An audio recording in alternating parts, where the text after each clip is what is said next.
Malaysian 370, contact Ho Chi Minh 120.9. Good night.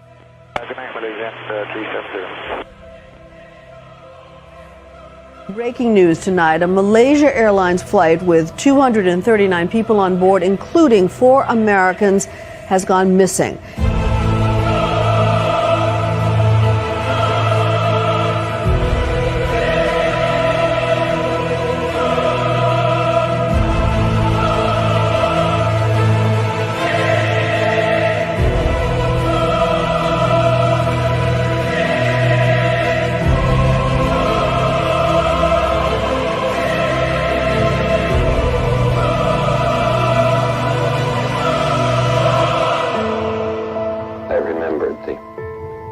From the Hindu scripture, the Bhagavad Gita. Vishnu is trying to persuade the prince that he should do his duty, and to impress him takes on his multi-armed form and says, "Now I am become death, the destroyer of worlds." Welcome, everybody. Welcome to the live stream. And yes, of course, Yahtzee, chat. Yahtzee. Guys, thank you for being here. There are a lot of things going on. And so before we start our special edition of Hard Truths, Cold Fusion edition debate between Michael Perrone and Bob Grenier, we are still waiting on one of our guests at the moment. I decided I would jump in because there's some stuff to react to. So let's give the people what they want. So the big news just last night was that a picture started circulating all over on Twitter. And in this image was Joe Rogan sitting at a table with Hal Puthoff. Wow. That's big, because if you've been following my work closely, I've been saying for over a year that Hal Puthoff is the key to all of this zero-point energy. He's the godfather of zero-point energy.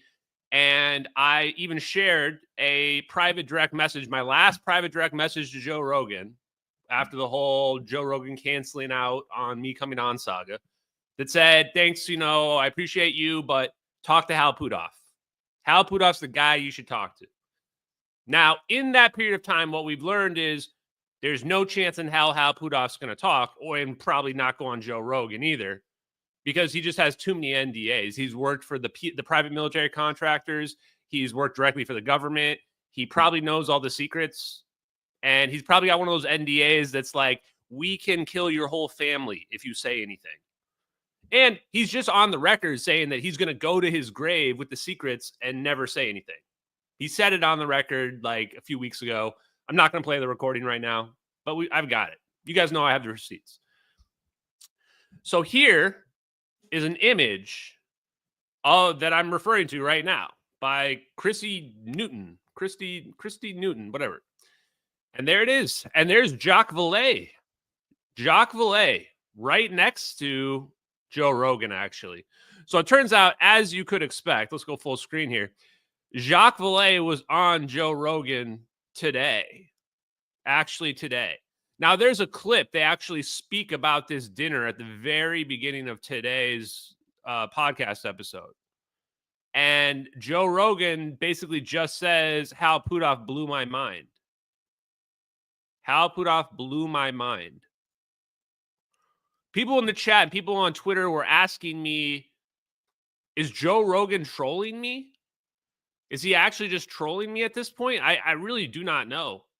It actually makes me wonder. One of the topics. So I guess my thing to Joe Rogan is this. Whether or not anyone wants to believe me or not, wants to believe the videos are real or not, I just don't care.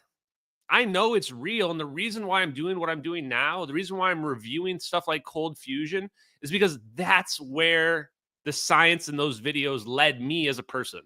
That's where they led me after I realized those videos were real.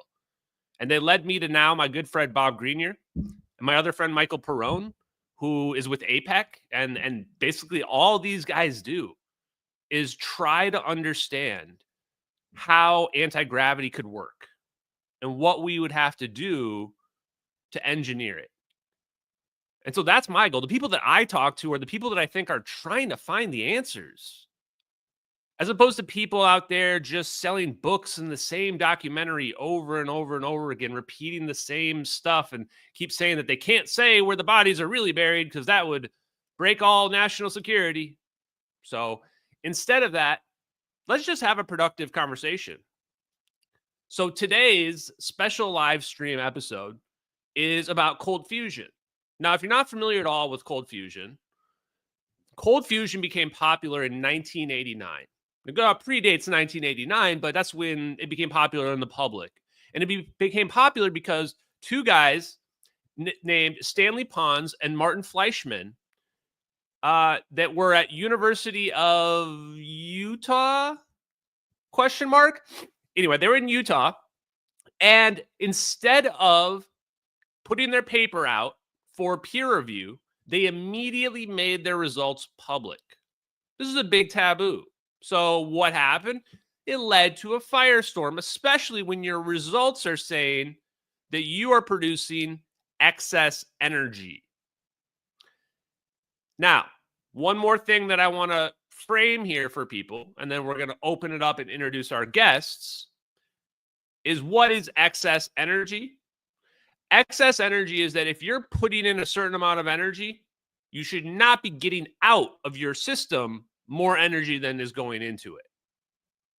And Pons and Fleischmann were claiming that they were getting excess energy in the form of heat, in the form of, in some cases, claims of boiling water that shouldn't be boiling.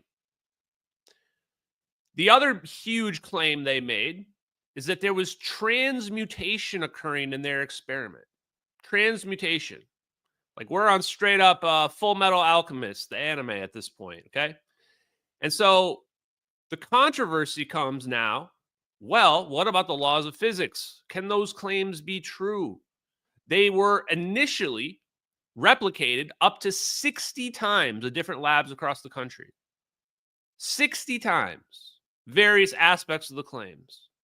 And then the Department of Energy put together a tribunal with MIT and several other established universities and reviewed the claims of just the positive results that were occurring and systematically debunked the most prominent ones.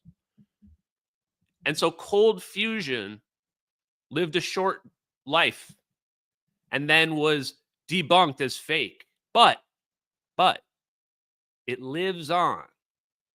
Low energy nuclear reactions is one of the forms of quote unquote cold fusion. And we've brought in one of the experts today, Bob Grenier, experimental engineer, expert on low energy nuclear reactions, and Michael Perrone, who is with APEC and a physicist and experimental engineer himself as well. Welcome, guys, both of you to the show today. How are you doing? Great here. Yeah. Thanks for having me on. Thanks for being willing to talk, Bob, also. Yeah. Well, thank you guys for being here right away. And so I just want to start with, instead of just digging straight into the hard science, it's going to upset and confuse people. I want to ask you guys a more simple question. And I'm going to start with Michael on this one.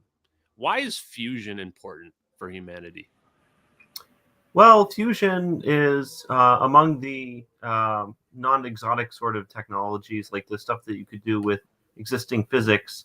Fusion is the most viable long-term power source for humanity. There's the most of the mass in the universe, or most of the matter that's visible in the universe, is hydrogen, and so you can fuse that into heavier elements, use those heavier elements for things, and then you also get a huge amount of energy when you do that. And so for the near term, that can buy us 20,000 years on Earth before we start worrying about depleting oceans and stuff like that, assuming exponential growth continues, which we don't necessarily need to assume that. And then the solar system's got even way more hydrogen than the oceans do. So it's a fairly acceptable route. Yeah. It is of the non-renewable resources, it's the best one. And then let me ask a quick follow-up question on that. How is it possible that we can put in less energy into a fusion reaction and get out more energy, which is seemingly the point of how we would produce energy with this reaction?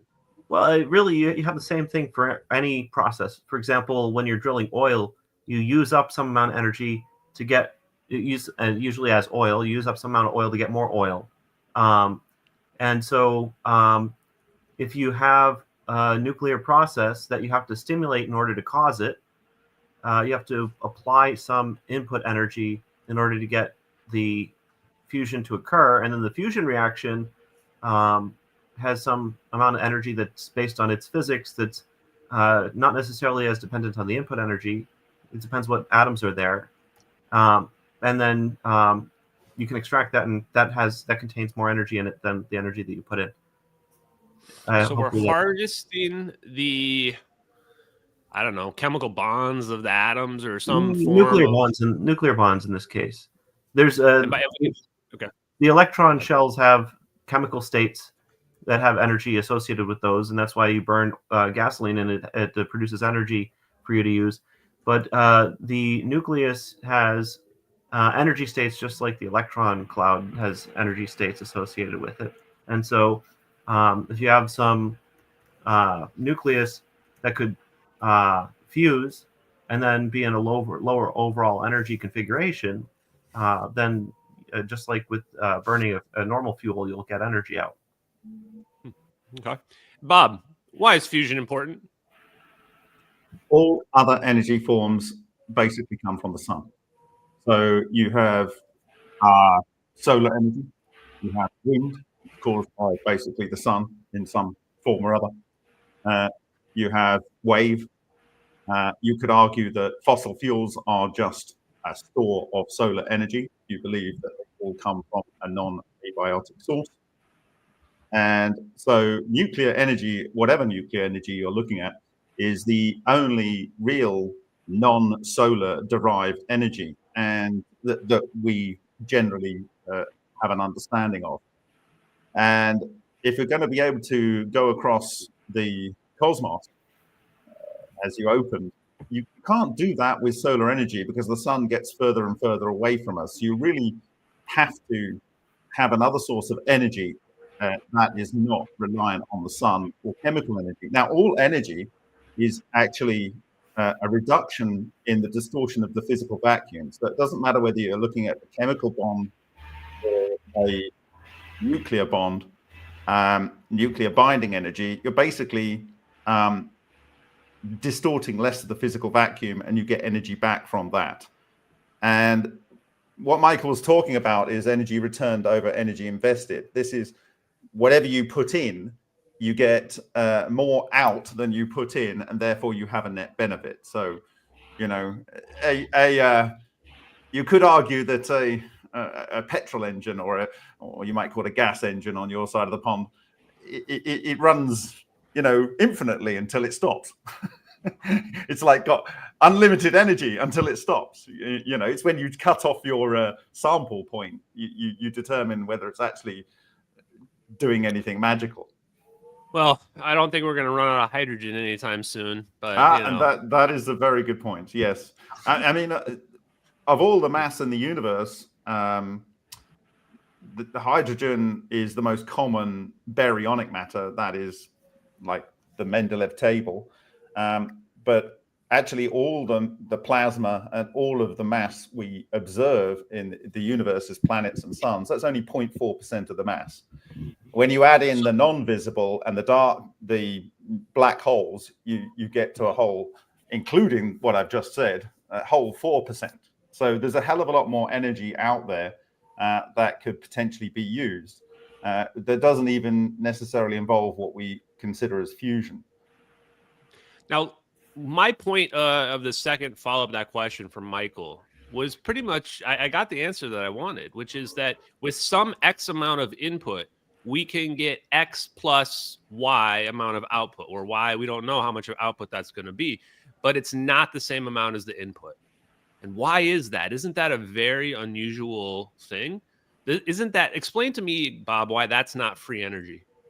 Well, it's definitely not free energy in the form of chemical energy because the energy is already locked in the fuel. So if you've got a lump of wood that has so much oxidation potential. That is to say, when you ignite that fuel and it combines with oxygen, which is also part of the fuel in the air and produces, say, carbon dioxide and water, then you are producing you're producing usable energy, but you're not creating energy. You're just using a store of energy.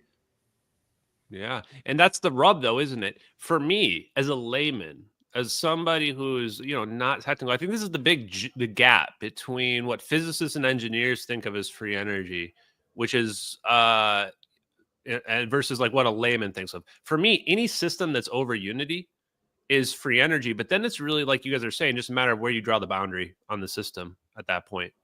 I mean, the candle looks like over unity all the time it's burning. You put a minimum of effort to start the burning process, and then, wow, it's producing heat and light.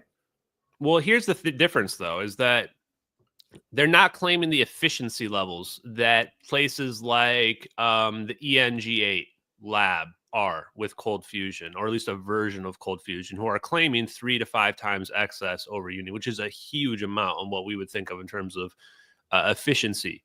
So maybe the question really is just efficiency. So what I want to help out for my viewers, though, real quick, is when I'm speaking about free energy, I'm not talking about pulling something out of nothing. Although in a sense I kind of am, because the classical view of physics doesn't really, or discounts the 0-point energy all around us. And I'm saying you can pull energy out of that. But no, instead what I'm saying is that we're borrowing energy, but we're making systems that are so efficient that they're basically perpetual motion for the most part. So for you guys, the next question then, not free energy related, is just fusion related in general.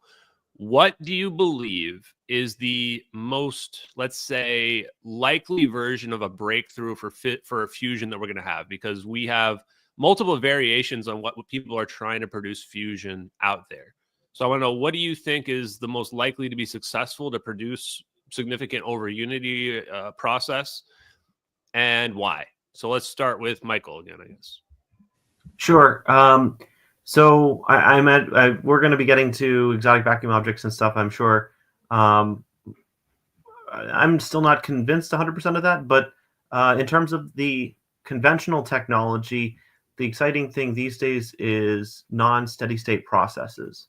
So I think there was a company, Helion Energy, and then there's been Lawrenceville Plasma Physics for many years. I actually gave them some tips on what fuels to use and things, and about what they should use after they have their beryllium electron. But that's beside the point.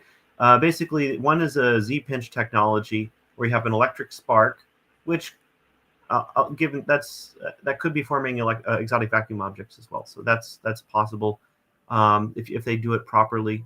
That might happen. And then Helion Energy, they basically, it's like an internal combustion engine for fusion. So they fire together 2 toroids, and there's a non-steady state process where the peak pressure and temperature are sufficient to cause fusion. So this is like a single stroke or dual stroke engine, sort of like you can imagine that these plasma structures are the pistons in the engines, and then you just compress the stuff enough that it fuses. And the nice thing about non-equilibrium fusion, and I saw a couple cool things in the works from Lockheed, actually, where they basically there's I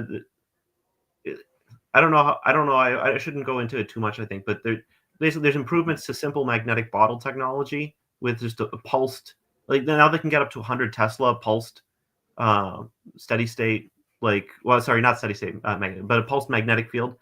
And so that's plenty for a simple magnetic bottle. And if it's a pulsed thing, you don't necessarily have to worry about the typical stability issues that you encounter with a tokamak, for example, or a stellarator.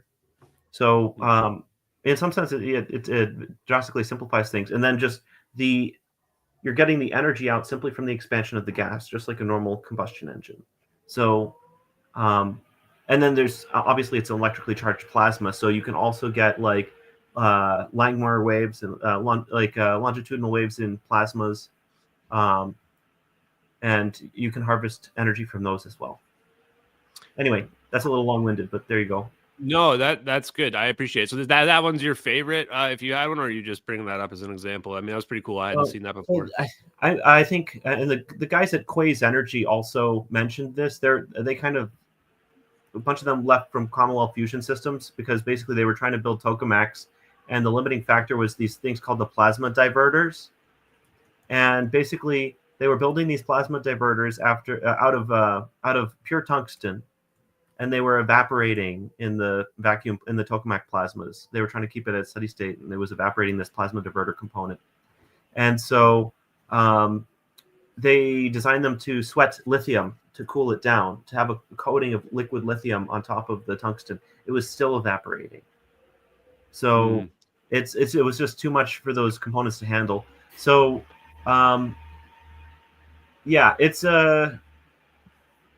not looking good for tokamaks. I don't know if they can get around that design flaw, that they need that plasma diverter component, and there's just no material with a high enough melting point for it.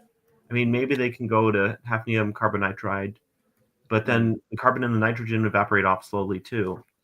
Anyway, well, long-winded. That's a big problem that I kind of want to discuss in a minute. But my bigger question on that, for you on a follow-up is, well, looking at that, is that cold fusion reactor at this point? Like, they're using magnetic fields to squeeze it together. What is really the difference between the different versions of cold fusion? Because the more I'm looking at these newer versions of fusion reactors, I'm like, I don't get the difference between one that's trying to use a magnetic pinch versus temperature based, or if that's the same thing. So there's something called an overpotential for a chemical reaction or a nuclear reaction. You need to apply, like, there's electrostatic repulsion between the nuclei, and you have to overcome that to bring the nuclei together.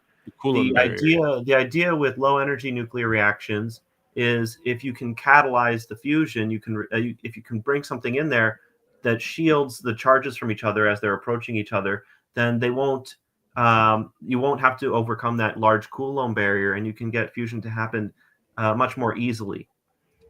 And so Bob will talk about some of this in a minute, I'm sure. But there are conventional way, like using conventional technology, there's ways of doing cold fusion involving muons. So muons are like heavier electrons, basically, and they're a little bit smaller too. So if you take helium-3, for example, deuterium and tritium. Well, actually, not even that, just deuterium. Maybe even just normal hydrogen. I have to check that. But anyway, if you have just hydrogen molecules, and you replace the electrons with muons, they'll be so close together due to the smaller orbital clouds formed by the muons that they can tunnel. The nuclei can tunnel into each other and cause fusion at even like down to like -40 Celsius. But the big question is, didn't you just say before that somehow they're like, oh, we found a way to make it more efficient? But yeah, isn't that what cold fusion is doing? Is that they're saying it's not as simple as just heating it up, is that you can make it more efficient with like Z-pinch, with counter-rotating magnetic fields, like, and isn't that what almost all these new versions of fusion reactors are doing, is like all based on counter-rotating magnetic fields for the most part? Well, a lot of them have those features in them. If they're using them in that context, I'm sure they can't necessarily talk about it. But why wouldn't they be able to talk about it? Oh, I mean, for like proprietary reasons, or yeah, either trade secret or ITAR or other regulations. So let me go to Bob real quick, because he's been waiting very patiently. Unlike Bob, he's just jumping in there. But thank you, Bob. Appreciate it. So, Bob, for you, what do you think the most likely version of a breakthrough for nuclear fusion is, and why? And well, I guess the best place to start is what is fusion on the sun? Well, that's in debate. Fusion on the sun requires gravity. It doesn't require the way that we claim to be trying to replicate it on Earth, and that is by trying to squeeze it into a small space, or have the fusion fuel in a place and fire high energy lasers at it, or electrostatically confining it in a fuser, or like a Farnsworth fuser, or smashing it together by raising the temperature. None of these things are what is going on in the sun. So straight up, fusion, as we attempt to do it on Earth, is a flat out lie. And so because we don't have the gravity, and then we can get into what is the gravity, but that's another story. So what do we know works? Well, we know a fusion bomb works. We know that because it has been done. And the largest bomb that was ever detonated by the US was Castle Bravo. And Castle Bravo was what's called a dry fuel bomb. It didn't have any cryogenic tritium and deuterium in there. It had lithium deuteride, and it was natural, or mostly natural. It was slightly enriched with lithium-6 because they thought that that was the active isotope of lithium, and deuterium. And they would have a plutonium trigger, and that they would have natural uranium. So it had natural uranium, might as well have been natural tritium, some deuterium, natural, might as well have been natural lithium, natural deuterium, no tritium. The tritium was bred, and it was actually nearly 49% aluminium. The box of the bomb and the number of atoms, it was 49%. So with uranium and the natural uranium, not highly enriched uranium, this was just straight out of the ground, just uranium isotopes, 238, 235. They made the biggest bomb ever. Now, they put that down to the fact that lithium-7 played a role. I don't agree that that was the whole story.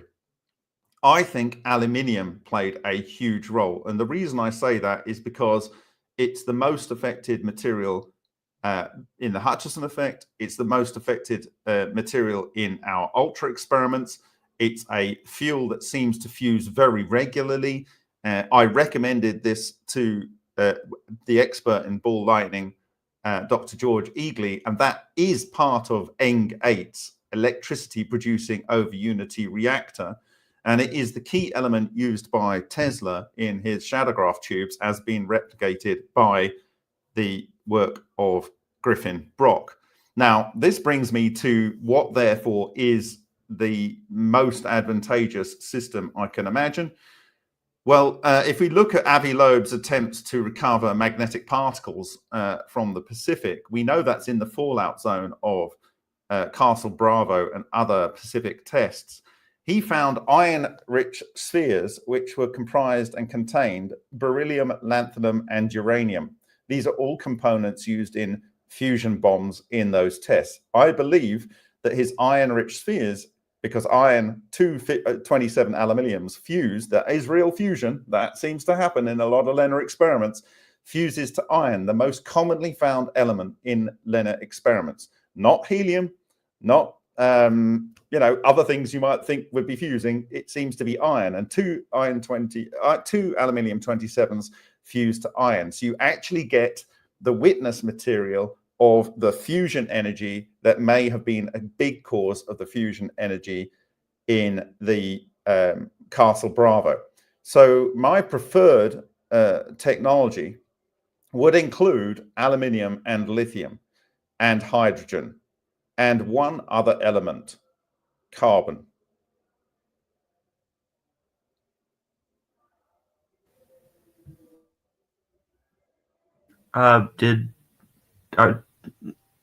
Where's Ashton?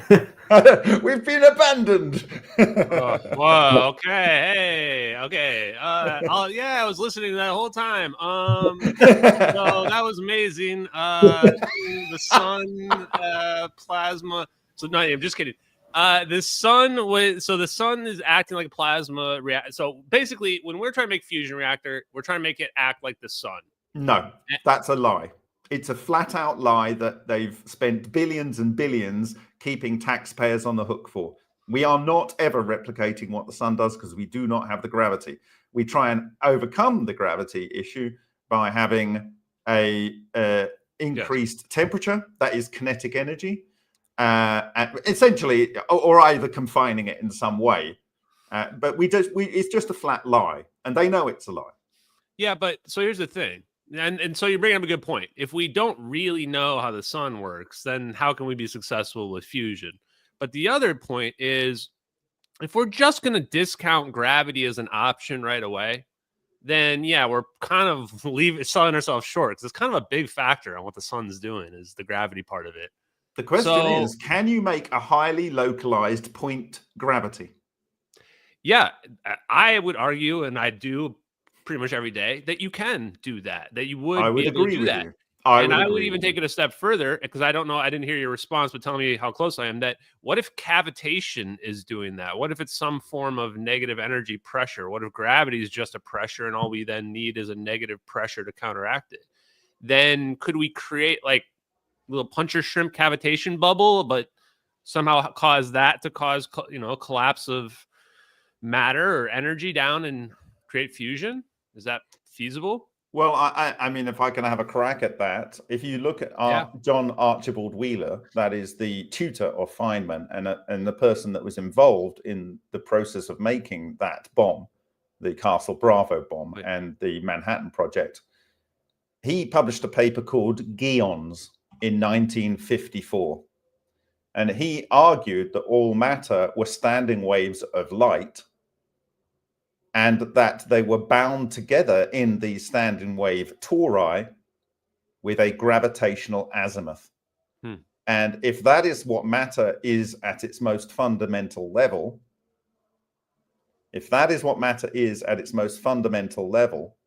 then you have a means by creating not normal vacuum objects, but exotic vacuum objects that are fractally self-similar to those substructures that he quotes, which are the basis for everything from the microcosmos, the subatomic, all the way through to the black holes and galaxies. And he invented the term black hole and wormhole, so he should know. Wheeler did? Yeah. I feel like I don't give him enough credit. Wait, so Wheeler helped build that bomb as well? Yes. Wow, and he's also one of the two that claimed that there was enough energy in just this coffee cup, 4 Orbs coffee cup merchandise, by the way, guys. He was one of the two that come up with it, yeah. Enough that's a nice cup. All their oceans. So it seems interesting to me that the guy that developed the biggest fusion bomb, that has said that all matter is just energy trapped in a resonance. He's not the only one to say that, and I completely agree. This is the guy also came up with the term black hole. And for some reason, we're just discounting that maybe there's like some excess energy possible somewhere. Well, so I should mention here, this is not non-standard physics yet. Like the nonlinear sigma model is basically used to describe Yang-Mills theory, roughly speaking. And that model describes many of the particles as solid tonic objects. So you have a nonlinear equation describing the behavior of these objects, and it's that nonlinear equation allows the energy to stay localized. And so that's the standard model still. That's not anything like how should I put it? The if you look at vacuum noise in terms of a Minkowski space-time diagram. Mind pulling up a Minkowski diagram? Yeah. Yeah. That'll be helpful as a teaching tool here. So the question here is, what do virtual particles look like when you describe them in Minkowski space-time? Using in a relativistic context, what does a quantum fluctuation look like? And so you'll see basically that's what you want, right? Yeah. So you've got some. Yeah. So what does a virtual particle look like in this context? So quickly to explain, you have space in the flat plane here. You have 2 dimensions of space, 1 dimension of time. This is a reduced dimensional explanation just to kind of get the idea across. But basically, if you have by convention 45 degrees on the side there, well, it's good to keep the image up. If you have like 45 degrees on the side there as your speed of light, because the vertical axis is time, so the speed of light is going to be line through there at 45 degrees or whatever angle you choose, really, but the convention is 45 degrees. Anyway, this is a relativistic concept. What happens when you take quantum mechanics and you try to describe it in terms of this relativistic concept? Well, a virtual particle, you'll have a virtual particle pair that appears at one instant in time, and the particles drift apart and do whatever they do, and then they come back together at some later time. So you have this volume of space-time, which is carved out by, you have a cone going forward in time and a cone going backward in time. So there's volume of space-time that's carved out by this virtual process. And so as you increase the energy density in a localized region, then there's this time energy uncertainty in quantum mechanics. You can look it up, but basically the more energy is in a location, the longer a virtual particle can exist. Okay. And so these space-time volumes increase in size and they become more frequent as well. So eventually these virtual particles will overlap, these volumes will overlap. And when that happens, you get not a spontaneous symmetry breaking of the vacuum, but an expected phase change of the vacuum, which should be, I need to go through the calculations a little more and make sure, but it should be equivalent to Yang-Mills theory. So what we're saying here, roughly speaking, is that this expected phase change adds a nonlinear term to the equations, which allows the solitonic behavior. But sorry, that's a bit of So my question is really this: why do we need new physics at all? I don't understand why we need new physics. Well, we should be extending the existing physics and showing how it fits within a larger framework that explains these new experiments, of which there are many at this point. I don't think we need anything new. Go ahead, Bob. I do think we need things that are not recognized. Yeah. See, that's my point too, is that, just real quick, and I'll let you jump on it as well, is that I think that we really don't need new physics. One of the things that I learned listening to Avi Loeb and talking to Avi Loeb, who's, Harvard physicist, mainstream as it gets, but also thinks outside the box, is that the idea of adding 0-point energy, or this idea of this excess energy that's around this medium, actually doesn't seem to change any of the existing laws of physics. Just adds, looks at it through a new lens, honestly. And even when I read Puthoff and all his papers about 0-point energy, using the ether, he's just using all standard physics, all standard general relativity, Einstein's equations, Minkowski space-time. It's like Sal Pais was saying, it's a new perspective on old physics. Yeah, and Dave Rossi says that as well. And so that's where I think, when I look at this, that's why I asked you the question about, is this cold fusion, or are we just getting to the point now where lines are just blurred, where even classical view of physics is kind of figuring out just through process of elimination and working through the fusion over 50 years, that it's just inching closer and closer towards, we need another way to do it other than just straight up temperature, if that's pinching or whatever the other mechanisms are, muon infused, catalyzed fusion or what have you. Well, I think we should start with the beginning, and this is Ruby Carrot's book on cold fusion. It's very, very thin. It's done as a little comic book. But the most interesting thing, I think, in here is what is generally referred to in the field of cold fusion as the Pons and Fleischmann singularity. So this was about 2 years before Pons and Fleischmann were forced by Stephen E. Jones to release their data early because there was patent issues and this, that, and the other, and Brigham Young University wanted to get a head start to put their flag in the ground, and this actually scared them. And it was, as I understand it, about a CC. It says one morning in 1985. So this is actually in 3 years before, or 4 years almost before 1989. So it's relatively early in their experiments. They had, as I understand, it was about a 1 cc of palladium loading for a number of weeks in the electrostatic setup, such that the deuterium was going into the palladium, which was established, I think, in 1870s as being the metal that loaded the most hydrogen. And essentially, someone turned down the electrostatic pressure, which it would in theory let some of the gas come out. And according to various people's theories, including Ken Shoulders, that would cause cracks, which would cause charge clusters to form. That aside, they don't know what happened. What they did is imaged in this little picture here, and it's easier for me to say. It boiled off all the water. It went through the glass, through the worktop, and into the floor. And by some accounts, it's about a fist-sized hole in the concrete was removed out of the concrete in the floor. And they realized whatever this was, it was not fusion. It was way, way beyond fusion. And there was extremely fine particles of dust completely suspended in the air such that they weren't able to settle out. Well, let me ask you a follow-up on this. This is actually great. We're having a good discussion here. Would you think Pons and Fleischmann's experiment was legit? And what do you think they really discovered? Like, was their experiment the big discoveries they found? Did this exact experiment was something, or did they find some other property of nature that people didn't? Well, I mean, they were investigating things that had been done in secret in Russia in the 1950s. And I think there were Wendt and Irion in 1920s or stuff that did some similar experiments.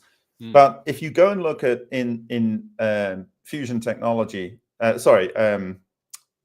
infinite energy, in 1996, there's an interview between Martin Fleischmann and Christopher P. Tinsley. And they're talking about what they were actually investigating at the time. They were investigating the behavior of electrons in metal. That's one thing. They were investigating this heat production process. They were investigating, it would appear, because there's something cut out of the conversation, gravity, and one other thing. He was confused by vacuum tubes. He was confused, and I think that might have come from maybe the work of Henry Murray. So what do you think? You think they were legit though, or they were totally legit. Look, they spent their own money to do this research. A lot of it. They worked for 5 years spending their own money. You don't do that unless, one, you've got a good reason to think it's going to do something interesting, and two, coming out with that, you didn't think you could stand behind it, and they did stand behind it. And contrary to popular belief, they were forced out of America, and they went and continued with their work in France under the sponsorship of Toyota for 5 years. That's very interesting because Jean-Louis Naudin had a bunch of cold fusion stuff on his page, and he was basically checking all of these exotic technologies for the French government, if I understand correctly, back in the day.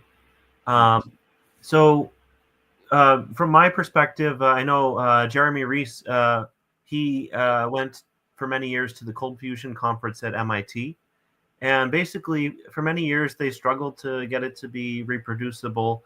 And like towards the end, I think 2014 or I don't know, one of the more recent ones, they basically got it down to you need about 95% deuterium loading in the palladium. If you have too much or too little. That wasn't recent. That's 3 decades ago. Oh, yeah, well. but basically, since Pons and Fleischmann, it has been made into a repeatable experiment, is what I'm trying to say. You can do these kind of low-energy nuclear reaction processes, whatever they are, repeatedly as a 3-year-old in 7 minutes. There are many ways to do this transmutation process. One who had success early on was Dr. Matsumoto. Sadly, he's left us. This is his book from 1990. And he shows the key kind of structures in here, what he calls cold fusion stars. And these were published in Fusion Technology. So these things. Well, let me jump in real quick, and we can say that more, because I want to kind of address that point. There is this kind of disconnect where one side says, well, it's not reproducible, and the other side says, well, it's been reproduced all the time, we're still reproducing it now. And I guess in my mind, I'm reconciling that going, well, is it the issue where, because I mean, we are doing all these different forms of fusion research, and some of them are claiming to be somewhat successful, not really having any commercial products though. So I guess the question is, is it reproducible or not? When we're talking about reproducible, are we just talking about Pons and Fleischmann's version? I would suggest you look at who's spending what. The entire research fraternity in Japan, who, bearing in mind they don't have any real energy natural resources, are full on behind this. And you just have to look at what's happening this year. I've just been informed this afternoon that the US will spend 300 million plus another 60 million on this space this year. That's very exciting. Yes, it is. And that came out of the European work, which partly came out of our open projects work, because we replicated. Let me jump in and ask that and bounce it back to Michael too then. So that, Michael, I mean, if it's not reproducible and no one's reproducing, then why are we spending so much money on it? And is it possible that it really was actually reproducible? Well, no, I did say it was reproducible. Oh, okay, sorry. They had trouble in the early days, but they more or less figured it out during the course of the MIT conferences, is what I mentioned. So is it still the same experiment though? Because which one is the one that's there are a lot of experiments, and exactly. What are they showing? What are they actually showing? Go ahead. Titanium deuteride works.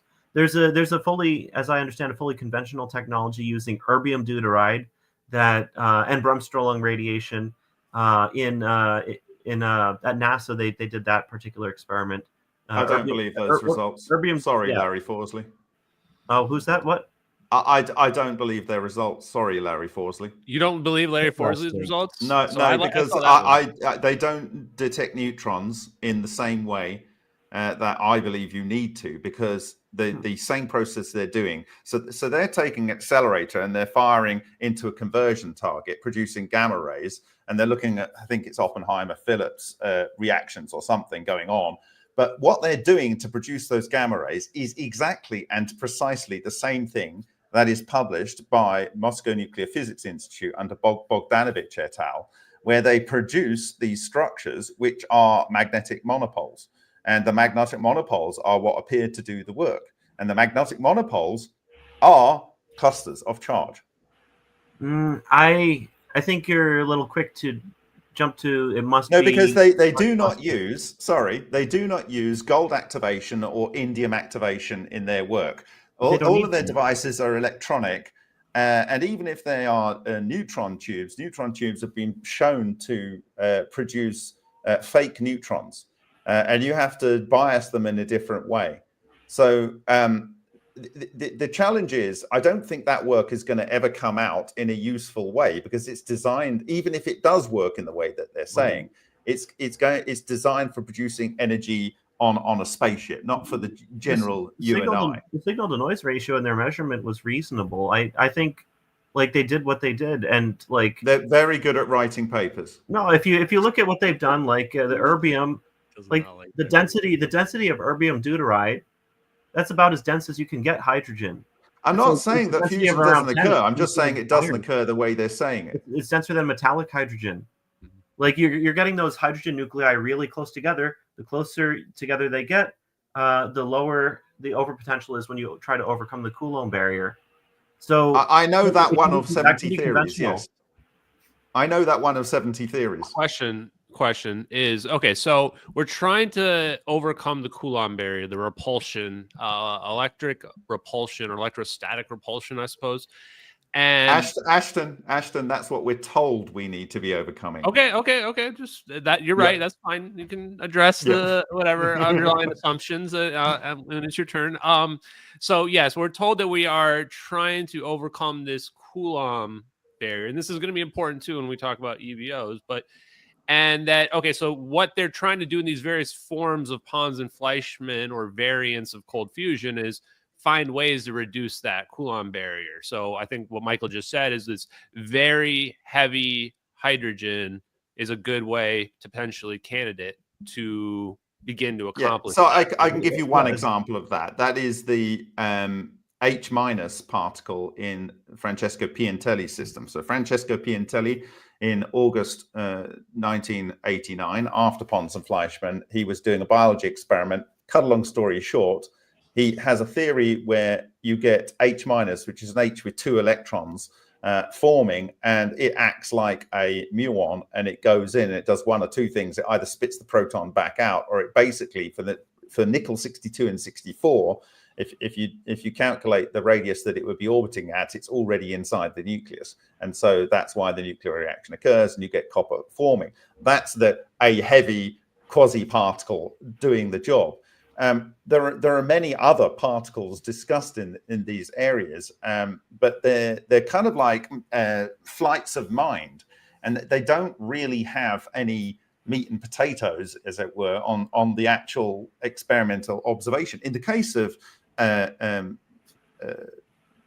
Francesco Piantelli, he actually observed in a cloud chamber protons, and you can tell the proton under a magnetic field in a cloud chamber because of the way it spins, it curls rather, and how far it goes and what it interacts with. I think it's something like 5.7 MeV.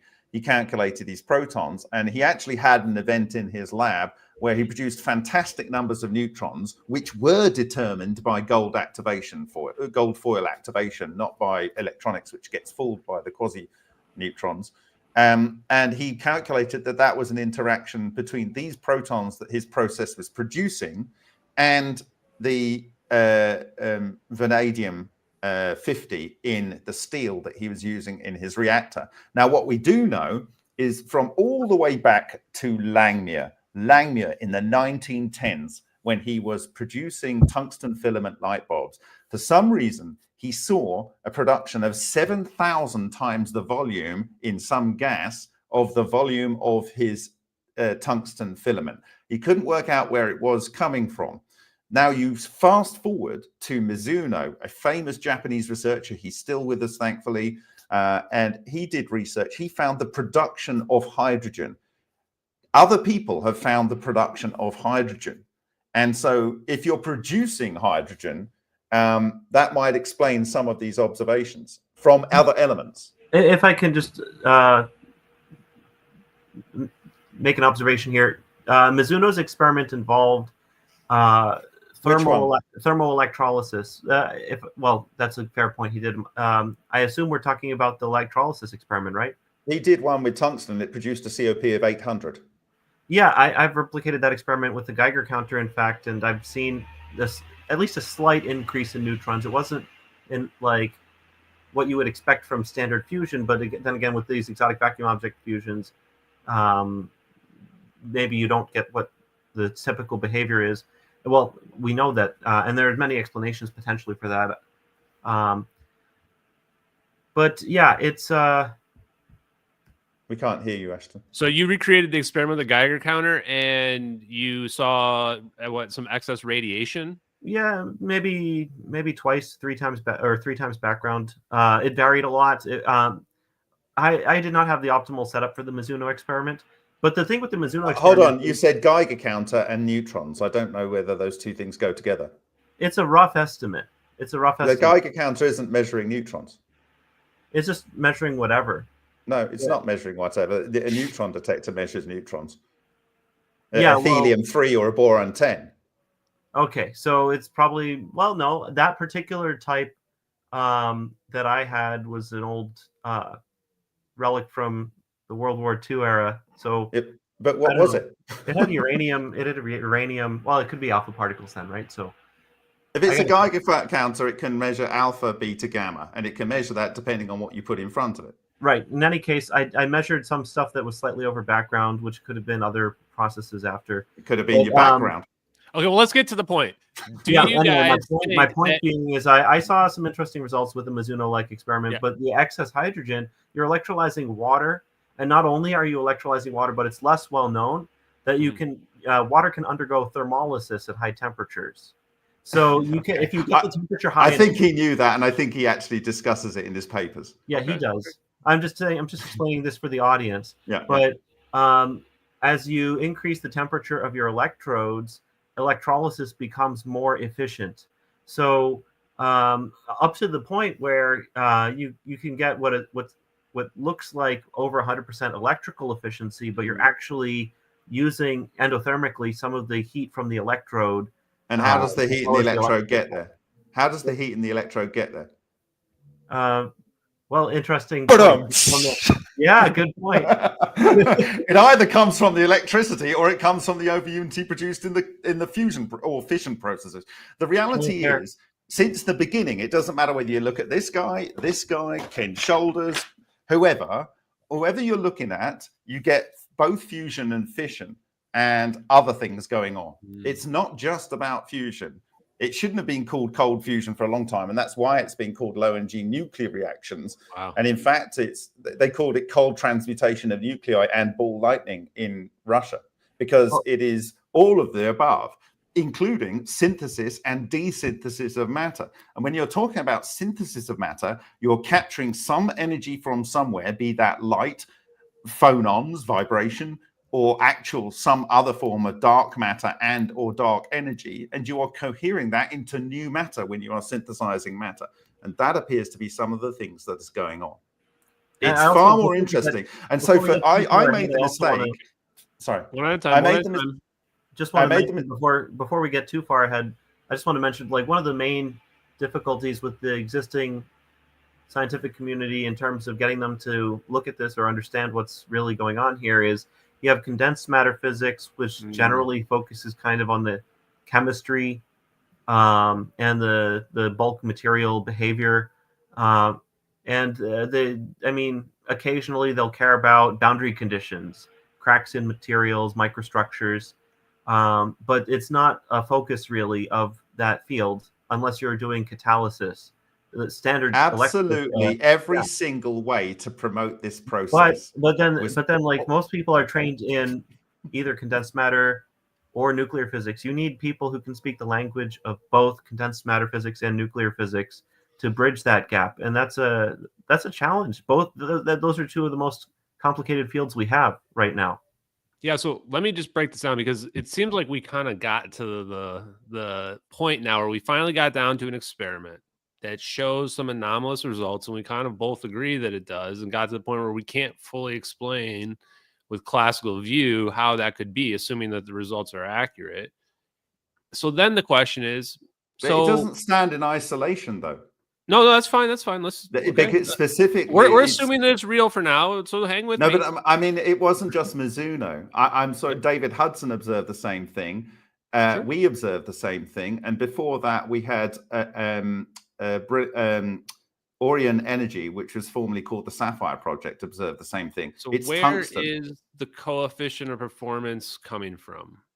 That's my fissioning question. Of tungsten. Do you believe that free energy is possible?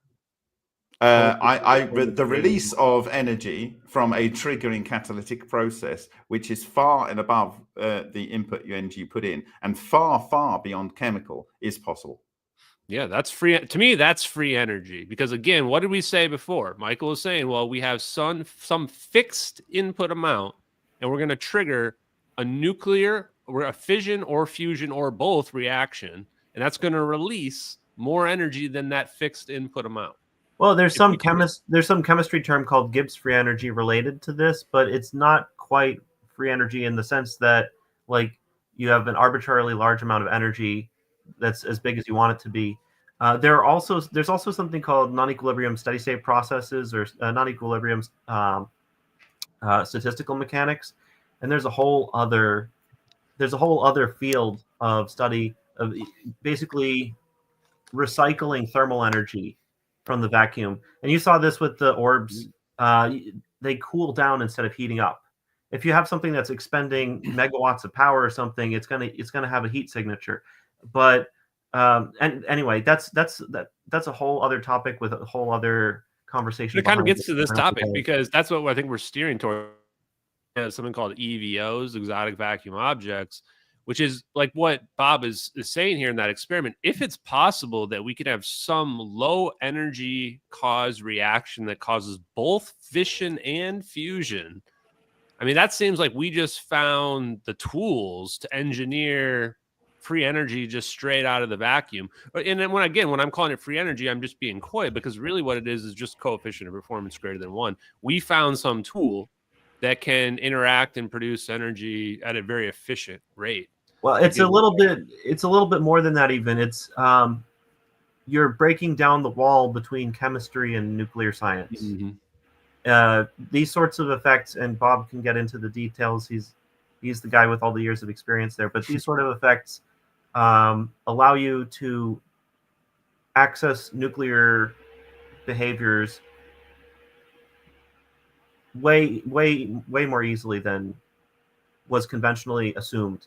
Like back long ago when they were saying, "Oh, we could transmute lead into gold." Well, theoretically, you could. I mean, lead has I think lead is further than gold on the periodic table, right? So if you could break that nucleus up, maybe you could get a lower energy state. It really depends on which isotope of gold you're going for, and it depends which way you're looking at it. So when we built the Parkhomov reaction tables in 2019 or 8, I don't even know when. It's a long time ago now, which are freely available to look at on physviz.com or LENR. It's nanosoft.co.nz. You can go in there and you can type in the elements that they used, calcium and potassium, as one of the inputs on the left-hand side of the equation, and you can put in lead, mercury, or bismuth. They didn't use thallium, which is good because it's super toxic. Those are the elements that are most likely to produce a fair proportion, more than any other element combination, of gold. So I was able, the first thing I did, because everyone asked me, "Oh, you do LENR, can you make gold?" It's like, oh, okay. So I just dealt that straight off. Yeah. That's all hard.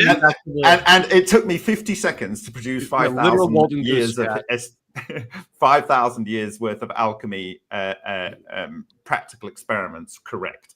The elements that they were using were the best elements to use to synthesize gold. And it's not just a fission, it's a nucleon exchange reaction. Interesting. So here's the thing, because this is what I think I was trying to get you guys to say earlier, because we're not picking up on what I was putting out there in terms of what is it that my opinion, when as an outside person saw all these different versions of this similar experiment, and then I saw Ken Shoulders and EVOs, which is just plasma. I'm sitting there going, well, maybe there's this underlying, they found out something underlying about it. Like, how do we actually just like interact with space, the Minkowski space-time directly at that quantum level? Maybe that's the interaction there. And well, so I guess just real quick, what I want to say though is that why can we do these transmutations at low energy? And then, I guess for Michael, or maybe for both of you, then what makes you skeptical from the physics perspective of why we can do that? If that's what go ahead. Can I go ahead? Yeah, sir. Go. I would say very simply that most ordinarily stable atoms and whatever. Let's break it down a little bit more. A stable electron, a stable proton, and a stable neutrino, and their anti-particles. They are stable in our vacuum state. If you are able to change the vacuum state, all of the rules change. A proton is able to be stable for all of time, but if you change the vacuum state, then all bets are off as to what you can do. You rewrite the rule book, and that is what an EVO does. Yeah, they were talking about this with the thunderstorm generator, which I'm a little skeptical of as well. Really? And then the well, there may be something there, but so it definitely has the signatures. Yeah. So where was I?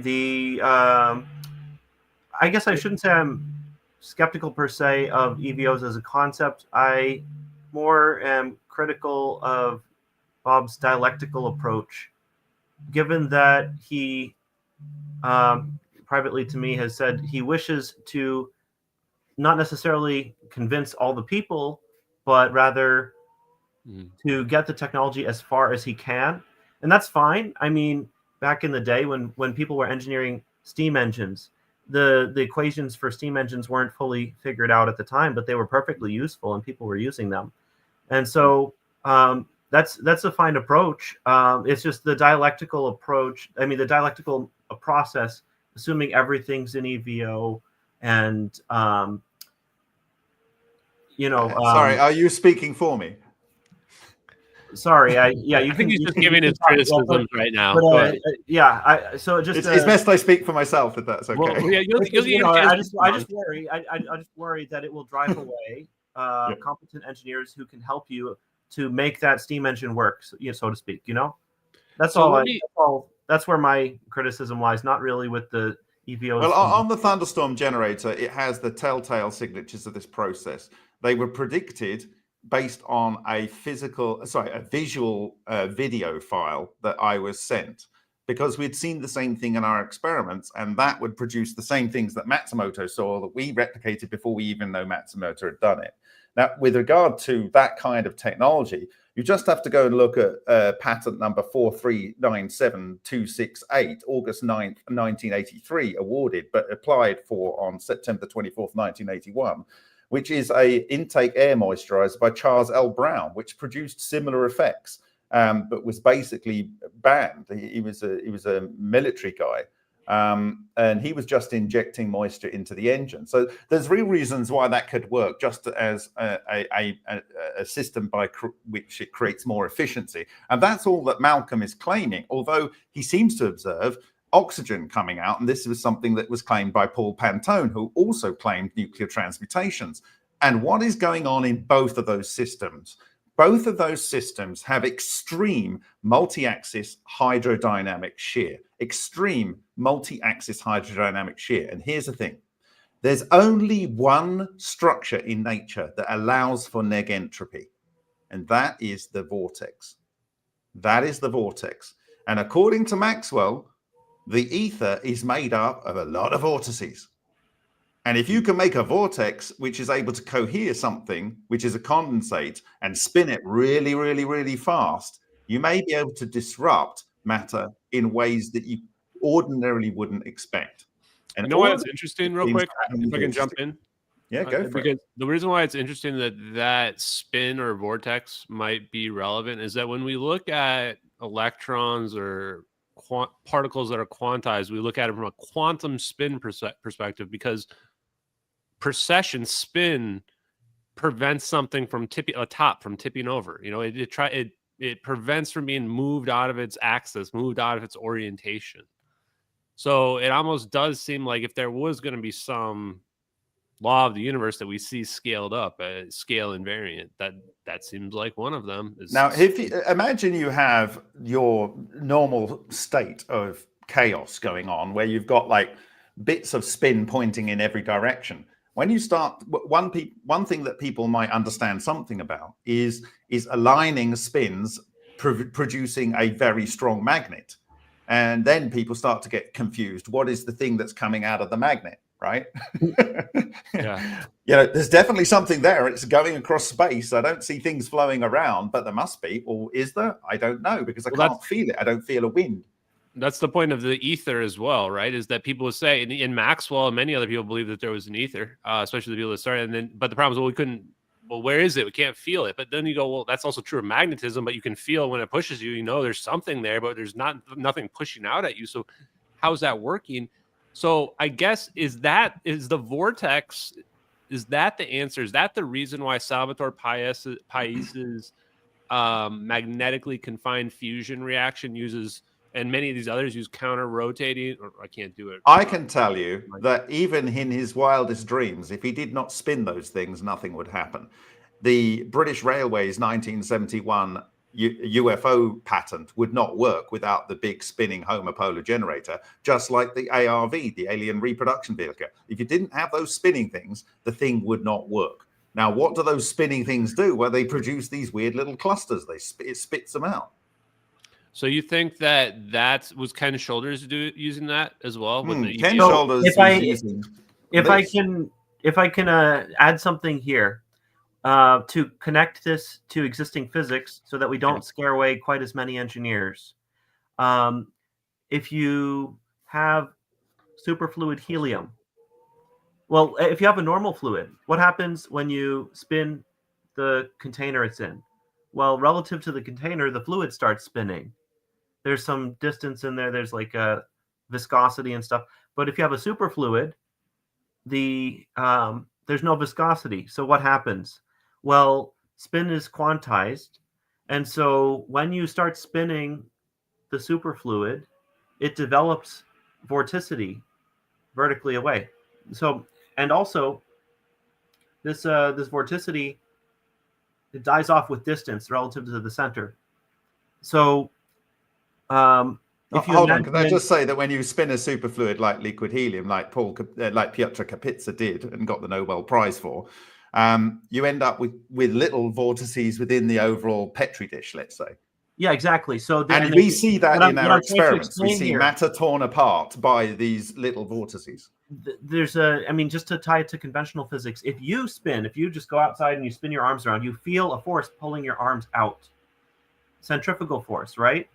Well, when you're in the spinning reference frame, if the vacuum is a superfluid and it starts spinning relative to you because you're spinning, then you will have along the spin axis a gradient of these vortices.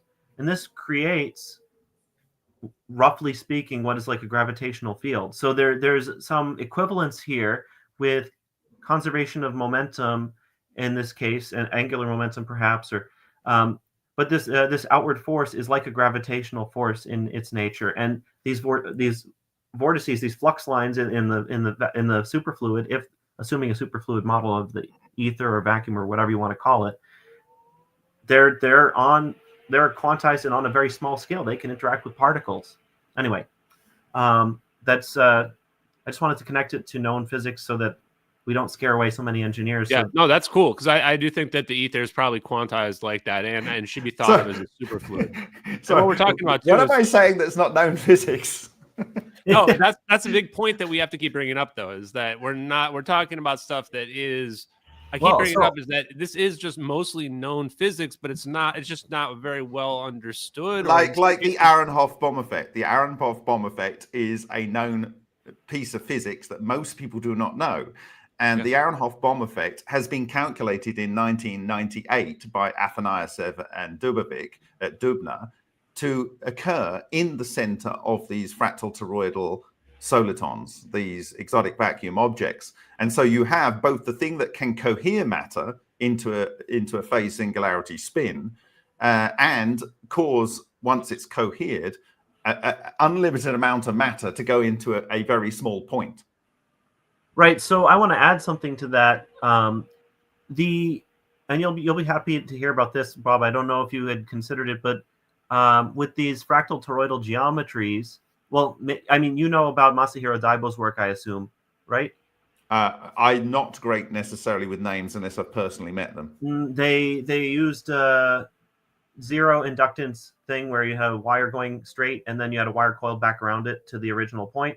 And they were showing that sort of wire, it will kind of like a caduceus coil as well. That sort of wire was able to pick up a voltage, it induced voltage from a change in the magnetic vector potential alone. Okay. And so anyway, this is important for these fractal toroidal structures, because what Masahiro Daibo demonstrates is that, okay, you have this magnetic induction term from the magnetic field. You also have an induction term associated with the divergence of the magnetic vector potential, which, or not even, just a fluctuation of the magnetic vector potential over time, because of the Aharonov-Bohm effect. The Aharonov-Bohm effect still happens in conductive media, and so it will still cause charge separation and basically diffraction of charge of the electrons, really, and possibly other matter, but usually when we're talking Aharonov-Bohm, we're talking electron diffraction. But if you have electron diffraction in a conductive medium, and that medium is coiled in a way where all the peaks line up, then you can get induction from just a magnetic vector potential field that's varying in time. I think the bit that's important to me is, can you take two different de Broglie wavelengths, that's the wave description of a piece of matter, and get them to the same kinetic energy and bring them in phase. And this can do that. And that's the only thing that I'm interested in. Can it do that? Yes. Can it do that? No. Yes, well, it can do that. You should be interested in connecting it to the known physics. No, I mean from the point of view of trying to get a point in which coherent matter can aggregate to Bob, go beyond. Is that a coherent matter wave? Is that what you're talking about? It leads to the coherent matter wave. And when the overall coherent matter breaks, the coherent matter wave comes out, and we videoed these things. So here's a question I have about coherent matter, actually. Something I don't fully understand. So basically, you have fermions and you have bosons. Yeah, you make a fermion first. Bosons can go to the same state, and fermions have to be in different states. There's this degeneracy pressure. I think this is the key point. Do these exotic vacuum objects somehow remove the degeneracy pressure and convert? It's not a singularity behavior. Convert the fermions into bosons so that they can overlap. It does convert fermions into bosons. Yes, you can look at Wisniewski's paper from 2008. That explains it. Because now you can take electrons and they can all fall to the same quantum state, and you can get these extreme charges. Yes, and that's why. Yes. Okay. So let me hold on, because I want to help our audience understand what you guys just said, because many people, once you said fermions, bosons, they got no idea what you're talking about. Guys, fermions, we're talking about this mug here. Why does my hand not go through the mug? Because the electrons are bouncing off of it, because the electrons can't collapse onto a single point. They have to obey the Pauli exclusion principle. They can't obey the same location and the same place in space and time at the same time. Bosons can. So what's an example of a boson? A laser.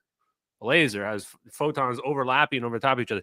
So what Bob is saying is that we can convert something that's like this down onto a single quantum point. And then what Michael is saying is, well, holy shit, well then, however much charge the original had, it should now be amplified down onto that single point. Well, however much was there before, right, is being compressed onto that quantum. No, not the charge, but the magnetic moment.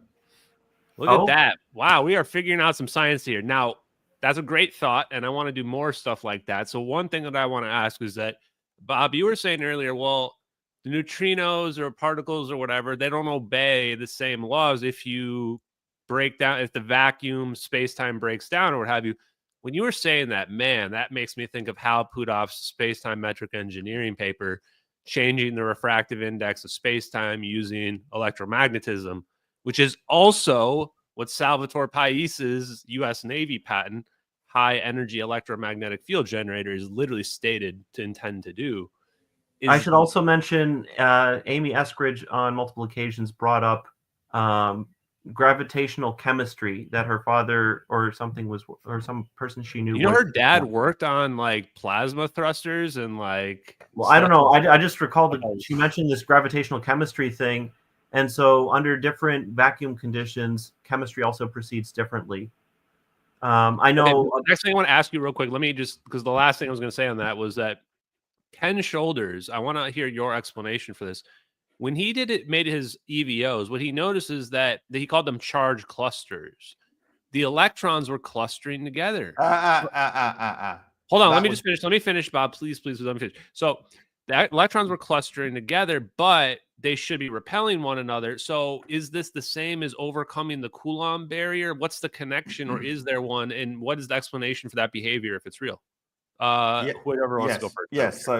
So they become, one explanation for it is a property known of these toroidal plasmatorids. Plasmatorids abbreviated to plasmoids, and you then have a situation where they're fractal and they produce this Aharonov-Bohm effect. The Aharonov-Bohm effect is able to pull in the electrons into this bit where they go up to the center of the vortex and then they get stuck there. It's not a point. It's not a zero-dimensional point. It actually, the degeneracy pressure prevents them from no space. They actually occupy a finite space.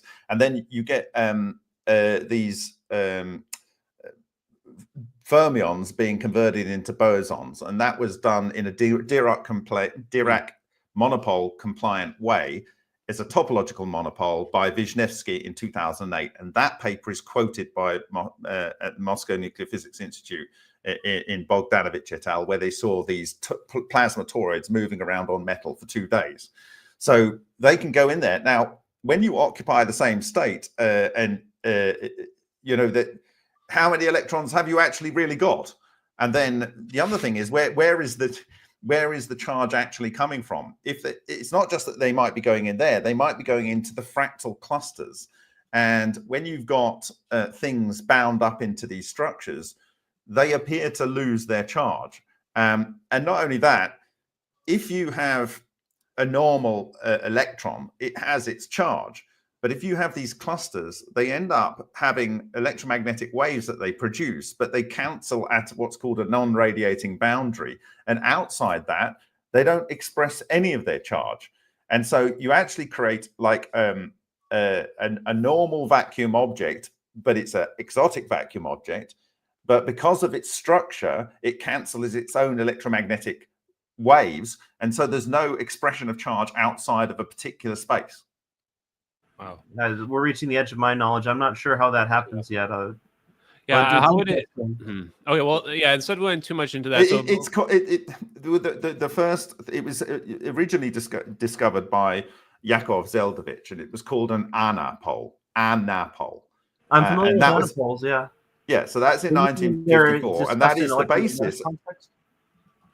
You have a current loop like that, and it's oscillating, and out of phase you have two charge plates, and they're oscillating. It's the basis for the patent in 1993 of oscillating charge plates. Oscillating charge plates, oscillating magnetic coil. It's exactly the patent from Hal Puthoff for his scalar and vector potential patent from 1993. And that he's basically creating a monopole. But that is an anapole is not a monopole. It's a. No, I didn't say it was. I never said that. No point did I say that. You just mentioned anapole and monopole. Never mind. No, I was discussing Wisniewski's model for a topological monopole. We're having a good convo here. And then we went on to discuss the anapole. Now, an extension of the anapole was discovered in 1965 by Vladimir Dubovik and published in his thesis in 1967, and only first verified in 1997 in the West, basically largely ignored even by Ken Shoulders and other researchers. However, that being said, the description in the conclusion of Ken Shoulders' book, EV, A Tale of Discovery in 1986-87, says that we have found a perfect oscillating monopole where only scalar and vector potentials propagate outside of the structure. That is his description, and it's accurate for an anapole, and it's also accurate, although you don't necessarily see the oscillation, of a fractal toroidal cluster. And the fractal toroidal cluster is the anapole is the special case of fractal toroidal clusters, the hypertoroidal moment, as they call them in the West, and supertoroidal moment, they call them in the Soviet sphere. And you can look at this all up on Wikipedia. This is mainstream physics. I should mention that these there are very many names for these now. There's like I saw flying donut pulses in some of the literature. Spatiotemporal. It's not quite the same thing. It's not quite the same thing, because that's a soliton of circularly polarized. It's not a fractal not circularly cluster. Polarized. It's not a fractal cluster. It isn't a fractal cluster. It looks the same in pictures. Okay, hold on, guys. Let me just read this. This is from Ken Shoulders' Tale of Discovery that Bob was just mentioning.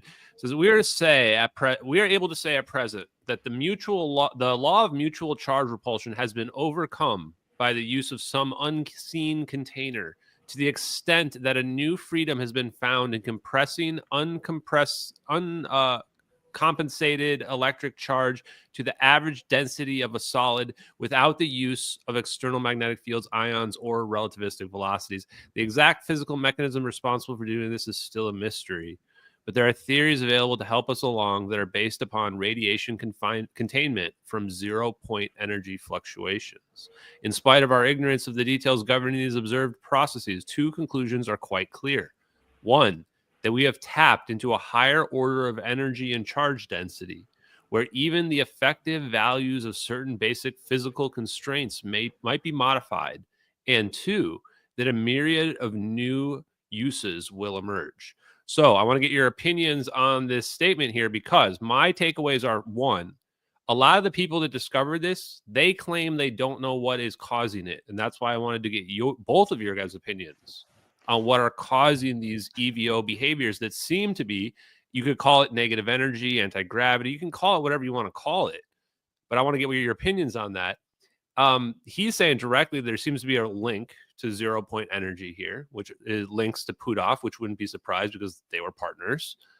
And then also he's saying that this might change physical constraints. So to your point, it sounds like he's saying here that if we, engineer the vacuum, or Puthoff would say polarize the vacuum, whatever it is, maybe we change things that we consider to be constants into variables.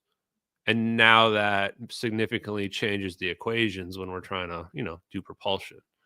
Let's start with one at a time now. One at a time. Let's start with Michael on this one, and then we'll go to Bob. Thanks. I got excited about this one. So yeah, I mean, basically, people, there was, what was the Noether's theorem? She was saying basically the physical laws,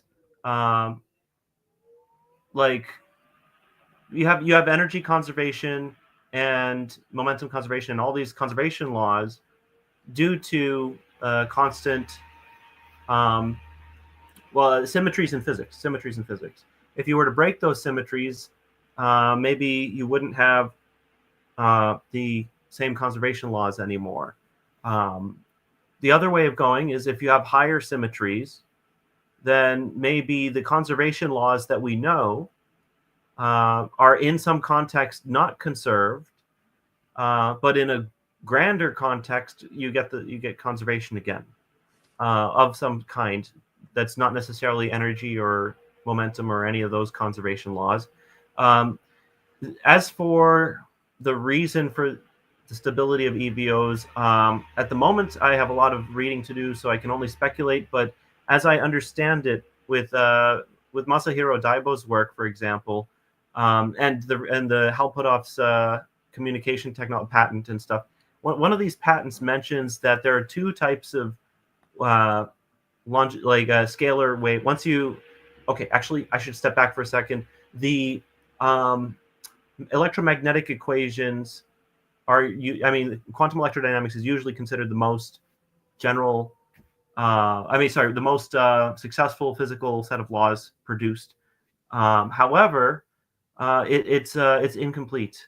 There's pieces of it that were wholesale not included, and the main piece is this Lorentz gauge condition that's arbitrarily set to 0. So you get this scalar term, or what people consider a scalar term, which I call it time polarized. David Chester kind of cringes at that because that's not really the right explanation. But basically, we have a 3-vector idea of the magnetic vector potential. And there's really a 4-vector approach for describing these fields and potentials and stuff that's got a better symmetry for the physics we want to do. Now, the scalar term that the Lorentz can, maybe you're not. Let me jump in and ask a real quick question on that. Are you saying that when you say there, I have not even begun. Yeah, I know. So that's why I want to ask a question, because people are probably already lost. Are you saying that if you add an extra dimension, that the equations can make more sense if you're conceptually thinking? It was already there. It's a new perspective on all physics. Yeah. Now let me finish this. This is important. The scalar term has units of Webers, just like magnetic field. What does that physically mean? That means that it's a relativistic phenomenon. So we set it to 0 because it's Lorentz invariant instead of Lorentz covariant. But Lorentz invariance is a superset of Lorentz covariant. So now if you make magnetic field into a 4-vector notation object, maybe, then you have 3 spatial vector components of your magnetic field and a time direction component of the magnetic field. Then, so this new object, you can show how the standard magnetic field is derived by particles going past each other. But this component, the scalar term, it's derived by particles going directly towards and away from each other. And so there is, for magnetic field, there's a special relativistic approach for showing that for justifying why basically you can derive magnetic field from electrostatics plus special relativity with two charge carrying wires, or even a charge with a wire next to it. This scalar term may require general relativity to justify why it should be there. But basically, the fact that it has units of Webers shows you that it's got a relativistic origin. You should be able to derive it from electrostatics and motion and then relativity. But that means that if you derive it only from general relativity, if you can't derive it necessarily from special relativity, that means it involves curved space-time in some way. Yeah, stress in the medium is how. Yeah, and so you're modifying with the scalar term. In fact, I suspect that there is, for this virtual particle flux, there is your magnetic and electric susceptibility associated with the speed of light, E and B. Yep.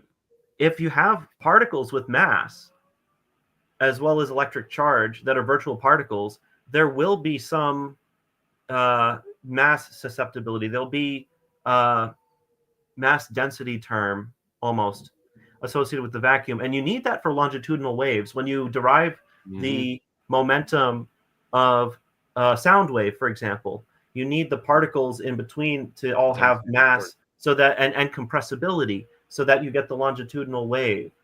But anyway, this all fits together quite beautifully once you remove the Lorentz gauge condition, which was an arbitrary choice.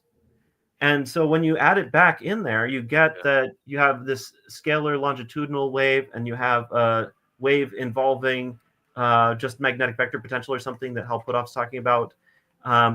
I heard, actually, I think it was in one of the patents by either Raymond Sigalinas, I think. I need to check the name. But certainly Hal Puthoff's patent and some of the other ones, they mentioned that you get two waveforms from this. One carries energy and momentum like a standard electromagnetic wave. The other just carries the energy, which is weird. And so maybe that other one is doing something unusual here. I don't know of any other wave type that only carries energy. So it's very peculiar. I don't know what that means yet. Wow, that's cool. So real quick, I just want to... So basically, extended electrodynamics. Yeah. There's a physical motivation for that from applying general relativity to electrostatics problems, and why you shouldn't have the Lorentz gauge condition. You know what? Even just like if you take a thermocouple, I was doing this experiment the other day for a random other project. If you take a thermocouple and you put the whole thing at a high voltage or a low voltage, if you just bring the whole voltage up or down on a thermocouple, then the temperature reading will change. That's because the electron gases inside the two metals in the two wires in the thermocouple, those electron gases are non-ideal gases. So when you change the voltage, the behavior of those non-ideal gases will change. And the equilibrium voltage that you'll see on the thermocouple when exposed to a temperature gradient will change. So we've just demonstrated from that experiment, as well as like the Arnaud-Bohm experiment and others, that when you change the potentials, you change the physics. So it's nonsensical to say that the Lorentz gauge should be set to zero arbitrarily and doesn't matter for the physics. If you change the voltage, Yeah, so for the people again in the chat who are confused, this is the big thing. When I've been saying that Maxwell's equations are where we messed up, Michael just said it in the way that the PhD people can understand. It's that basically we set this value to zero. And if you want to visualize what I'm talking about, I'll go full screen mode for you guys real quick. Is that we're sitting here and that we're in our universe. This rubber band being stretched. This is our equilibrium universe that we're in right now. And standard physics says this never changes. This never changes. That's what basically we're saying with the without the Lorentz invariance or whatever, the Lorentz gauge condition. We're saying this never changes. But then we're going, well, in extended electrodynamics, we're taking Einstein's general relativity and we are relating it to electric charge. And we're saying now that with that, we can manipulate the medium, that this is no longer, this rubber band here is no longer in a fixed position, that we were just feeling it in equilibrium, but we can break it out of equilibrium in any way like this. And exactly. If we do that, what happens? We get the math, the normal math, normal physics says that we get, like Mike was saying, we get some energy out of it. What does that represent? Go ahead. Pressure on the vacuum. And what is pressure on the vacuum? Gravity. Pressure on the vacuum is gravity.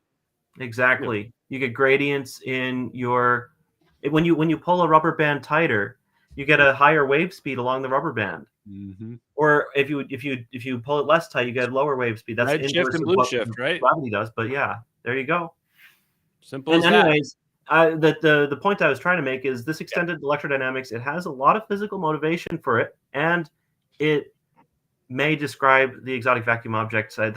But I haven't researched that as much, so I can't say for sure. Maybe Bob can help us out here. Yeah, so we'll let Bob go here, and then I'll, instead of just repeating everything, can you repeat the question, please? Yeah, and repeating the question. So the points were initially, and I'm going to add a twist to it as well, is that when we were reading Ken Schilder's work, one of the first things that he's saying is that it's a mystery to him. So what do you think the underlying concept is? Is it the ether? Is it something else? Or vortex motion, what have you? Ken Shoulders connects it to 0-point energy fluctuations. So is that part of the answer? And then he also says that there are two things that we noticed. We have tapped into a higher order of energy, which in my opinion implies the ether. Ken Shoulders has said he believes in the ether. And that there are many new uses, that maybe this is some kind of tool out there. So I wanted to get you to respond to that. But because that's too easy for you, Bob, I also wanted you to respond to some of the research into how you might stabilize these EVOs as well. Go. Okay. Lord Kelvin did not understand why matter could be so stable. He thought it was because of the smoke ring type thing. And the smoke ring is a very, the ring soliton is a very stable structure. But by 1904, 1905, he realized that smoke rings do dissipate quite quickly. And so do phallicosolitons. That's half vortexes rings in the water in the bow of a ship. So he kind of dismissed that idea. He never really considered fractality. But when you look at the work of Winston Bostick from 1948, he was at a bare minimum doing 2 deuterated titanium electrodes with 10,000 amp very quick pulses to vaporize and form a plasma loop. And these came together, these 2 plasma rings, because they pinched off and magnetically reconnected, and they came together and they orbited around another magnetic field in the center. This was at the very, very root of it, a tor made of 2 tors. That is a plasma toroids, plasmoids. And so when you start, and what we have found in our research is, and proven pretty damn conclusively in recent years, is that the smaller structures are more stable, the smaller they get. And if you follow that logic over and over and over and iteratively down, you'll get to a point where a fractal toroidal geometry is 100% stable in our ordinary vacuum. It doesn't matter what you do to them, they're stable. Now, there is a guy who lives just up the road to me, and after I went through a series of observational science leading to finding out that the Russians had this particular understanding that wasn't public and then, or really not recognized in the West, then another guy in Germany pointed out this guy called Pavel Ozmira, and he argued that, for instance, the electron is a fractal cluster of something smaller, which are self-similar. And if you go to the work of the last work of Dubovik, the discoverer of the toroidal moment, and his colleagues Karols and Shishkin, who I regularly speak to, they argue that at the bottom you have dark energy, right? I don't even know what that's meant to be, honestly, but I think it's just the vibrations of everything else and the sum total of that energy. If you add all of the energy up at all of the frequencies, that is dark energy. And that's most of the energy of the universe, right? That's all the stuff that vibrates, right? Different frequencies. I have a comment on that, but I'll let you finish. 0-point energy. Go ahead. Give me 20 minutes and comment at the end. So that's the dark energy. Now, when you have that energy, some of that quantized into the most fundamental structure, that is what they call the elementary LC dipole, the elementary LC dipole. Now, if it is an inductor and a capacitor dipole and it's oscillating, that is the smallest anapole that exists. And that is the only unique case. And they call those relic neutrinos. They call those relic neutrinos. Now, an electron is built of a fantastic number of relic neutrinos. And they've done the maths on this. Unimaginable numbers of relic neutrinos form one electron. And then unimaginable number, you're actually seeing charge clusters in these experiments. I've got the same thing under my desk. Oh, I know. I this is why I'm on it, Bob. I'm on the same wavelength as you. Yeah. Like I'm reading your mind and just finding stuff. So the point is the energy is just, it's the vibrations in the ether. The ether is clusters of closed loops of energy, and that is the most fundamental thing. And everything is built from there. Now, what they argue is that these energy clusters, which they call magneto-toro-electrical clusters, they are observably through experiment across from 2009 to this current day, functionally equivalent to Ken Shoulders, what he originally called strong electrons, electron validium. Then he called them high density charge clusters because he realized that they were teleporting matter, right? And then lastly, he called them exotic vacuum objects because they behaved like vacuum objects, but they were exotic. And here comes the key point here. I'll talk about the formation in four bullet points, and then what that you get out of that. When you have polar, that is water, or charge separated material, that is plasma, and you put that in a situation of hydrodynamic shear, that is to say, you have shear forces going on because you've got basically you've got a fluid moving across the surface, exactly what you're seeing in that ball right there. Multi-axis hydrodynamic shear. In fact, that's less multi-axis than it needs to be to do this, but it's not bad. When you get multi-axis, you get it quantizing into little balls around the big torus. So yeah, you've got the multi-axis hydrodynamic shear. This leads to self-organization into toroidal forms. And then as that breaks down, and there's a very good paper written by an expert in ball lightning who worked with Bitchkov called Dijkhuis. He's a guy from Holland. And he shows, he describes this like, imagine you've got one torus and it's not very stable, but you put it down onto a table and it's a rubber band, and you rub that rubber band across the table and it twists up, right?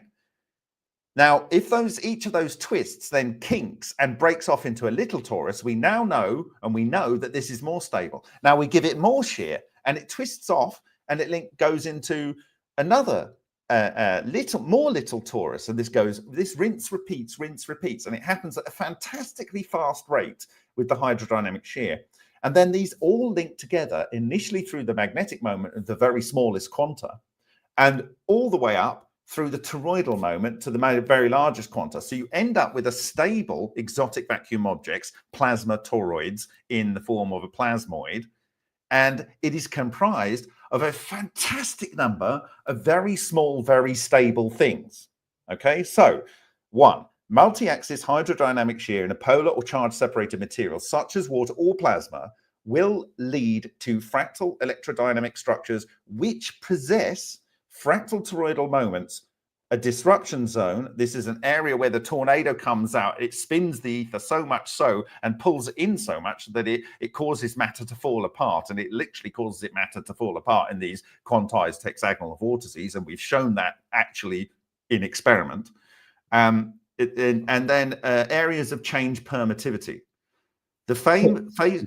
Mind if I jump in here? I want to just connect. No. I need to finish this, please. Okay, go ahead. Otherwise, it'll just be broken up with all kinds of. Go ahead, finish it up. I'll do it at the end. Okay. So the phase singularity and Aharonov-Bohm effect at the center of the fractal toroidal structure leads to coherent matter, even of electrons in the magnetic core of self-similar substructures. So not just in the one big magnetic core, but in the little magnetic cores. And in the little magnetic cores, you have these fractal structures which all have this behavior. When fractions of the coherent matter at the core exceed their Schwarzschild radius, a black hole is formed. And I believe all black holes are these structures. This then produces a topological monopole with its own bubble of appropriate vacuum within which it can exist. It can stay in that state if it's fed appropriately. And Ken Shoulders identified that these structures of a certain scale can live in metals indefinitely. Why? Because on the boundary layer, it shifts electrons around and they get sucked in and it eats electrons. That's how it keeps itself alive. So it can persist in metals indefinitely. And then essentially at the end of the story, when you disrupt these things, electronuclear collapse can occur. That's the title of Matsumoto's book. When the fractal electrodynamic structures fail and matter is reborn into a range of column elements. We have physically seen this. And moreover, in the work of Binger and Huang, we have seen a large structure break up and two substructures come out. And then we've seen those two substructures out of one of the substructures, two more substructures come out of that substructure. Those were wheels within that wheel, and those were wheels within this wheel, this overall wheel. And what that shows you implicitly, no question and zero equations required, although it's compliant with equations already done that prove this, that it exists at stronger and stronger the smaller these structures get. They're more stable. So they're more stable the smaller they get. That's a huge, or more powerful, more stable the stronger. No. If we want to manipulate matter in our universe, we need to get them to a scale where they are stable in our universe and able to pull in matter from our universe and reorganize it in that core and its fractal subcores. And that's what it physically does. Okay. So one thing I saw there, am I looking at, I think you might be muted, Michael, but sorry about that.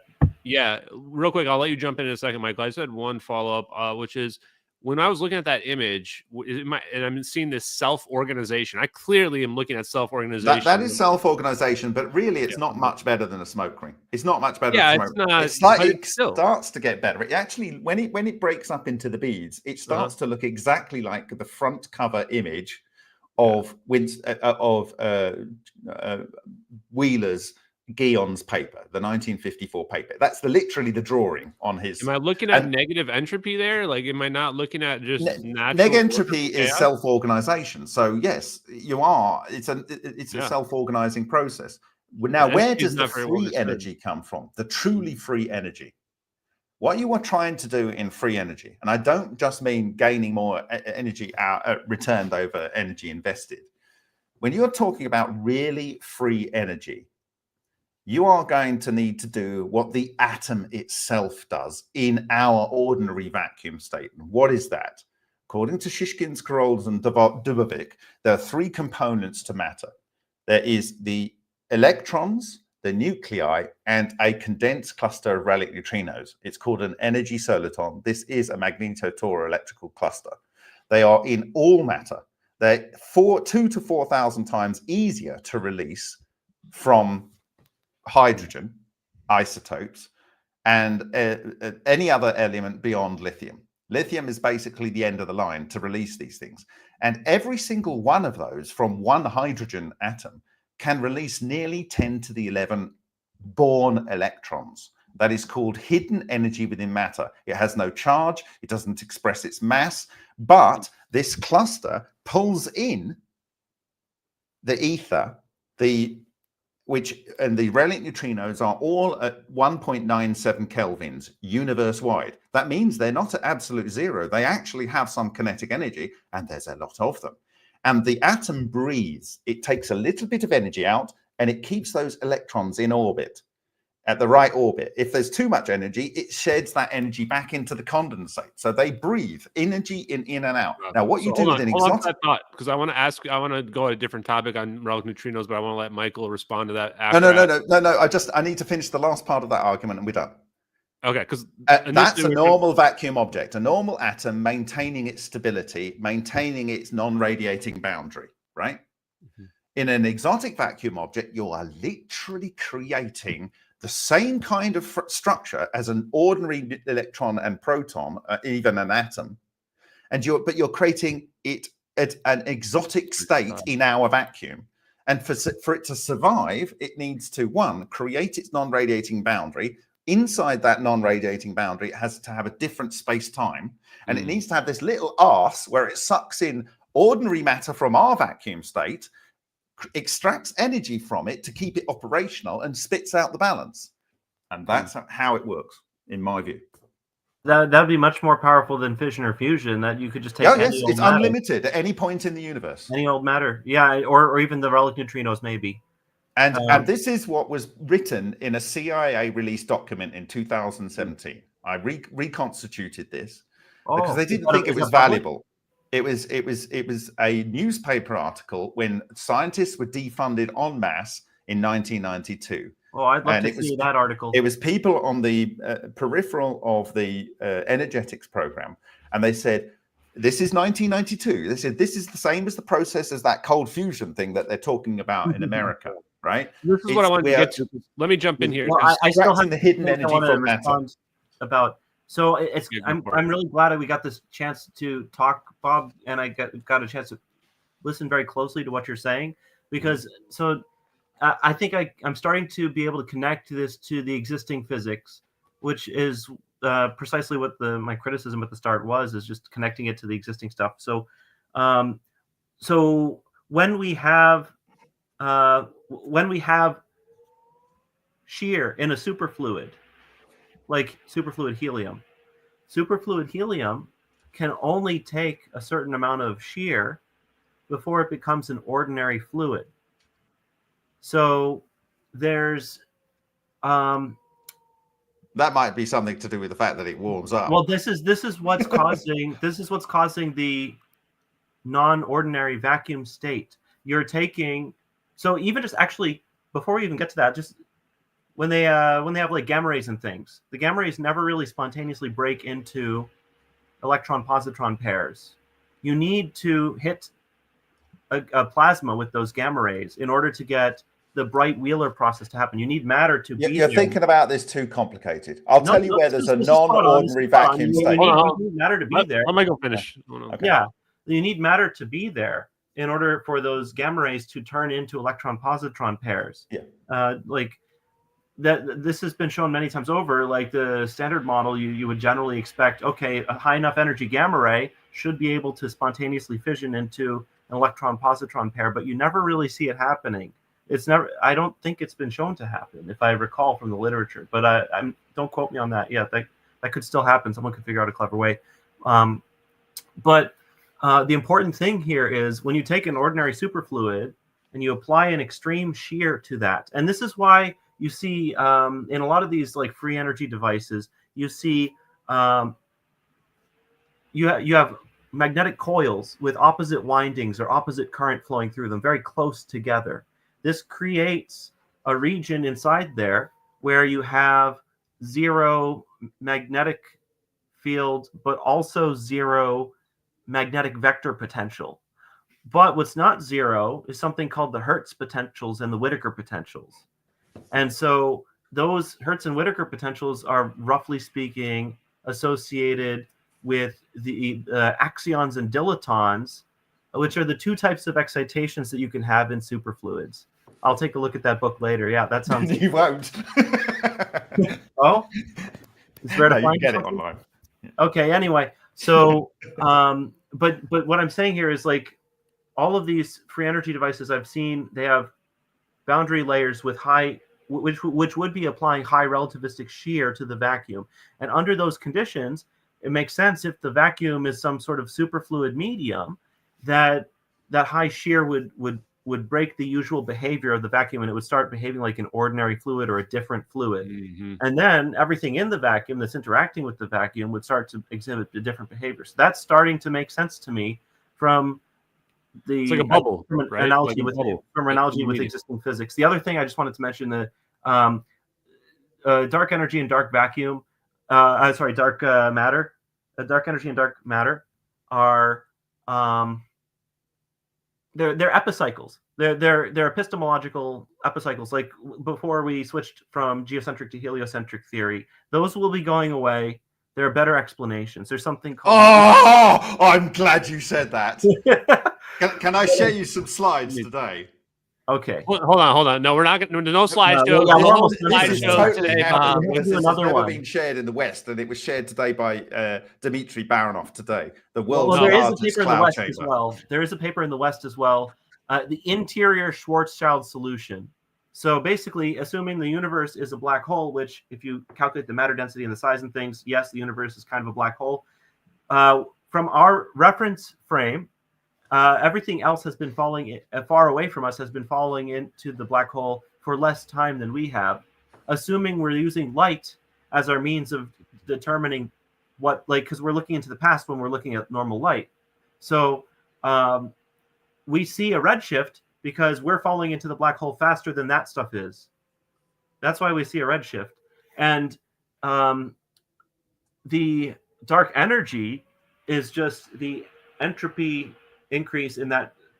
Basically, once you form a black hole, the volume inside the black hole starts growing based on entanglement, and that gets to ER equals EPR and Susskind stuff a bit.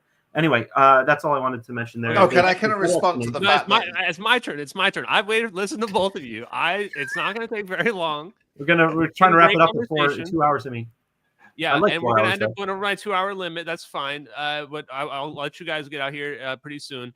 I just wanted to point out that, Bob, you finally got to what I was trying to get you to say all along, which is you kind of explained the idea of the ether and how the ether is what's sustaining these EVO capability. And then this does add this energy where now, as Michael was saying, we can basically break this conservation that we see from our current perspective of physics, from the mainstream perspective. But if you add in this idea of ether, well, it's still conserved now because the energy that we were not conserving before is now just being exchanged with the ether. And I think that's what he meant when he's saying, like, bring back, Lorentz gauge condition kind of situation. Maybe I'm wrong on that. It's required in order to, when you bring back the longitudinal modes, you see that there's this, the Hertz and the Whittaker potentials connect electromagnetism to a Yukawa coupling and basically a superfluid behavior. There's a superfluid behavior here that's intrinsic to the potentials and the superpotentials for electromagnetism, a couple derivatives up, but it's the same structure, and the electromagnetism falls out as part of this superfluid behaving structure, but it's not always a superfluid if you apply enough shear, it seems. Yeah, if you break the symmetry of it, imagine we're in equilibrium. If you break that, then you can get it to behave differently, and that's what I think Bob is basically saying, and potentially what the overall secret of cold fusion might not just be, oh, well, we figured out a more efficient way, maybe a way that seems to be what we would say impossible, efficient way. And instead, what we found is this property of the universe, which if you want to call it the ether, great. If you want to call it 0 point energy, great. If you want to call it the neutrino flux of the background, great. Call it whatever you want to call it. But the beautiful approach of it, which was also something that Puthoff wrote about in 1987, which was the ground state of the hydrogen atom, is that, in my opinion, and I think Bob just said this beautifully, is that you imagine that, like, all the atoms are breathing energy in and out. That's what keeps them in this equilibrium state. So that's why they're so stable all the time. Otherwise, they shouldn't be stable. Non-equilibrium steady state. It's a non-equilibrium steady state. It's an important distinction, and we'll get into that in another. Because they're broken out of the energy. Yeah, we'll talk about that. sorry. But that's great. This conversation is awesome. Specifically non-equilibrium. is that not every single thing is exactly the same kinetic energy. Yeah. Fair. And steady state versus equilibrium is a very nuanced topic, so it's a conversation for another time. But okay. So two more things, because Michael, I want to address the superfluid discussion, because when you were trying to bring this out, you were saying, okay, I want to get the academics back involved in this. Think about superfluidity, superconductivity, superfluidity. We're looking at quantum effects on the macroscopic scale. We're seeing things that are separate acting as one. And this is also then what Bob is saying, is that what if we're using this same phenomenon? What if our plasma, our EVO that we're producing, is superfluid? What if it's a superfluid circuit itself? Well, so I should mention one thing where I don't necessarily, I don't know if I agree yet with Sal Pais on this one part. He calls it macroscopic quantum coherence, but that's assuming our current understanding of quantum mechanics. If we have to make a correction to quantum mechanics, I mean, if we have to make a correction to classical electrodynamics with the longitudinal scalar term, and maybe I'm wrong here, but if we have to make a correction to the classical electrodynamics, we have to revise quantum electrodynamics. So what we see as a macroscopic quantum effect might be a type of classical effect that we hadn't considered yet. And so to back that up, there were these things called squeezed vacuum states. In vacuum, you can have this propagation of vacuum noise as a wave, in the form of a wave. And these squeezed vacuum states, they propagate like a particle. They have all the basic properties of what a particle is, but people don't call them particles. Why is that? Because in quantum mechanics, when you take the square of the wave function, you don't get a probability of 1. You need to use something else called the Wigner quasi-probability distribution, because by definition, a squeezed vacuum state is not a particle on its own. We have defined it not to be a particle. So, of course, when you're trying to use a squared wave function that is meant to understand the particle zoo that we already have, and there's this other particle there that's just not part of that particle zoo, it is excluded from that system. But when you use the Wigner quasi-probability distribution, you get a probability of 1, like a normal particle. And so there's something classical in classical electrodynamics that we missed, and we now have to rework that into quantum theory. And a lot of physicists are going to be a little upset about that. I've got a video you got to watch, my brother. They shouldn't be, because that's years and years of work. So it's a little depressing at the start, but now they won't have to worry about losing their jobs because of string theory. So there you go. No, that's great. And I've got a video to show you on that. We're not going to have time to go through everything I wanted to go through tonight because it's great, but I'm going to let Bob respond here next. But before I do that too, I just want to say the other thought I have out there is that, okay, I'm just going to say it, from the MH370 videos, there's no material confining the balls. Those are clearly balls of amorphous plasma in those videos. So if that's real, then somebody's figured out that their tokamak or whatever doesn't need metal container at all.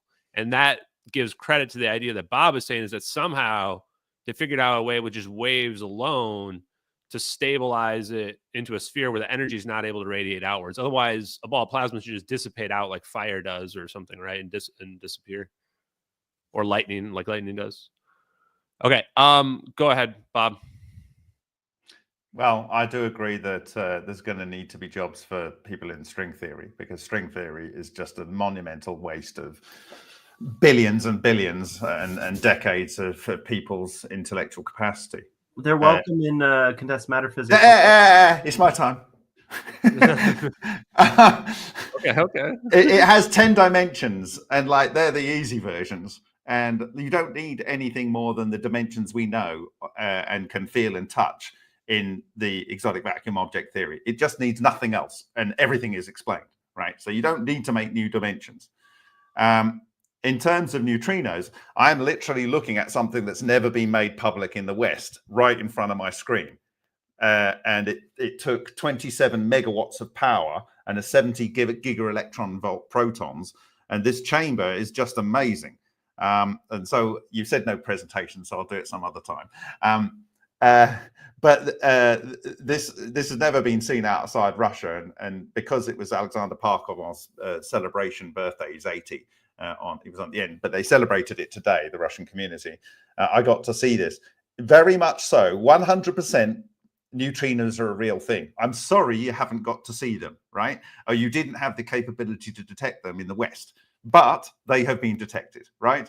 And if they are at a range of energies in this detection device, they will be low energy neutrinos. And they are the thing that Parkhomov established in his work here, following doing the Psychic Spy program research, which he went into more detail during today's stream as well, which was absolutely fantastic. And it was only because he did that work that he could find these structures. And they are able to do inverse beta decay. And so whatever you think does weak interaction, these things can be lensed into a target. And if you think it's a weak interaction that's mediated by the neutrino doing the mediation of the weak force, then 100% these are neutrinos that are a real thing from both ends of the spectrum. Large physical experiments and experiments you could choose to do yourself if you wanted to. So they are a real thing. So those people that don't think they're a real thing and are moving towards trying to write them out of the equation are going to find a problem with explaining how things work. And so with that said, we have an opportunity in front of us, and the experiments that I was shared to today it's just freaking amazing. But what is going on in the West is they're focusing people on metal hydrogen energy. Why? Because they can be made into propellants for missiles and torpedoes. Flat out, that's why it is. Right? It's not to do you any favors. And that's why in the West, they're spending so much money in the military circles and military and university contractors. It's to make better, faster, and the calculation is it's about 1,000 times more bomb when these things are turned into bombs without being nuclear. So they don't have to use nuclear bombs, but they can use material that's 1,000 times smaller to do the same damage. So you want to know why they want to keep this wrapped? That's why. You can go and have a look at this. It is the Alice rocket from Purdue University, Pennsylvania State University, and they used nanoparticles of aluminium and water in their ice. It was frozen into an ice block, nanoparticles of aluminium, and Anatoly Klimov knows 100% that this produces LENR, because when you put that mixture into his vortex reactor, which is what NetIQ is based off, because NetIQ worked with Anatoly Klimov's partners, and then NetIQ was working with Engate, and Engate took that technology on. So it's all Anatoly Klimov's work, right? Send that to me after, because I'd be curious to see that. So I've been translating it, but yeah, it's a lot of work. My thesis advisor was Russian, so he would be able to. I'm pretty proficient at it. It just takes a little bit of time to churn through. So, guys, we're running out of time, and so one thing I just quickly want to show Michael and everybody that's out there is that, because we've been talking about waves, and one of the things I think maybe Bob was talking about as well. Where is it? This one, okay, is this idea of a resonating cavity, or let's say you have your cavity walls shifting. This here is a clip from actually an APEC presentation by Rob Chambers. He's looking at this Lockheed Martin engineer's book named Larry Reed. And what's happening here is they're taking a standing wave, and then they're shifting the walls of the wave, of the cavity, like this, like, oscillating them. And that oscillation causes this phase shift to occur. And this is actually apparently similar to how they do like attosecond lasers or something like that. It's kind of how I found this. But I don't know. Take a look at this potentially when you get a chance, because he talks here about, I think, coherent matter waves.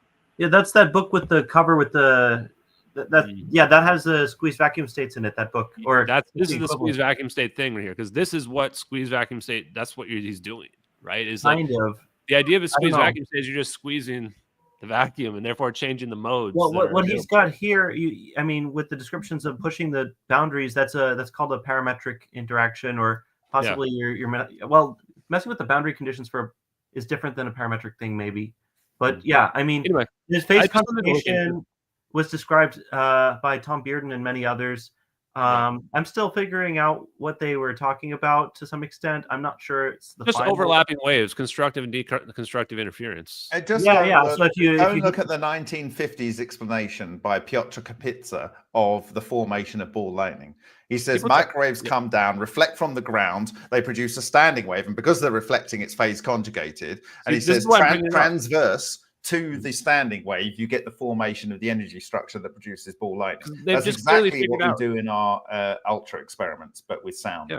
They've clearly just figured out how to manipulate the boundary conditions, create a standing wave, and then probably even modulate it. Like, why not? Right? If you can also create nodes by interfering waves. So you have that's what the EM drive was doing also.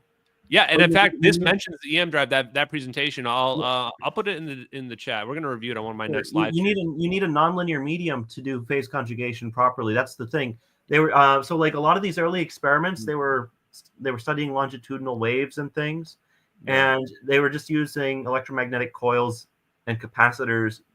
And when you add a nonlinear medium, that's when you start to see strange effects. Many people mentioned this. Floyd Sweet mentioned this. Tom Bearden mentioned this. But that nonlinear interaction term breaks the symmetry that keeps you from getting these sorts of effects. So, and this is important because really what I'm getting at here, and the whole point of this cold fusion research, is that I think that ultimately one of the secrets here might be that when you start to get these anomalous effects due to whatever it might be, the breakdown of the vacuum or whatever it is that we're doing to break it out of equilibrium, some of those effects are dangerous and scary. It is very possible. Like, we're seeing claims where all of a sudden we're getting to 800 over unity or 600 COP or whatever it was that Bob was saying. It's now it starts to be a question of like we can make a weapon out of this. Like, you can imagine, Rye, you could see a reality in which the story goes that John Archibald Wheeler, Richard Feynman, and others figured out this secret, and that they could produce a weapon that basically had no limit, and just realized, like, okay, this is something that like we have to keep hidden for the rest of time, for as long as we can literally keep it hidden for. Well, it's just beyond weapons. You can re-engineer reality, physical reality, however you want it to be. That's the power of gods, and we're not ready for it. And Salvatore Pais literally says that in his patents and his papers, is that you can literally and yet reality. And yet it's clear that they've already done it. Yeah, I think they've already done it. And that's the part where, Michael, to your point, is we're not ready. Yeah, we're not ready. We'll probably never be ready. Not us as human beings. No, and if they've already figured it out, we're not ready, but we're right to be manipulated by it.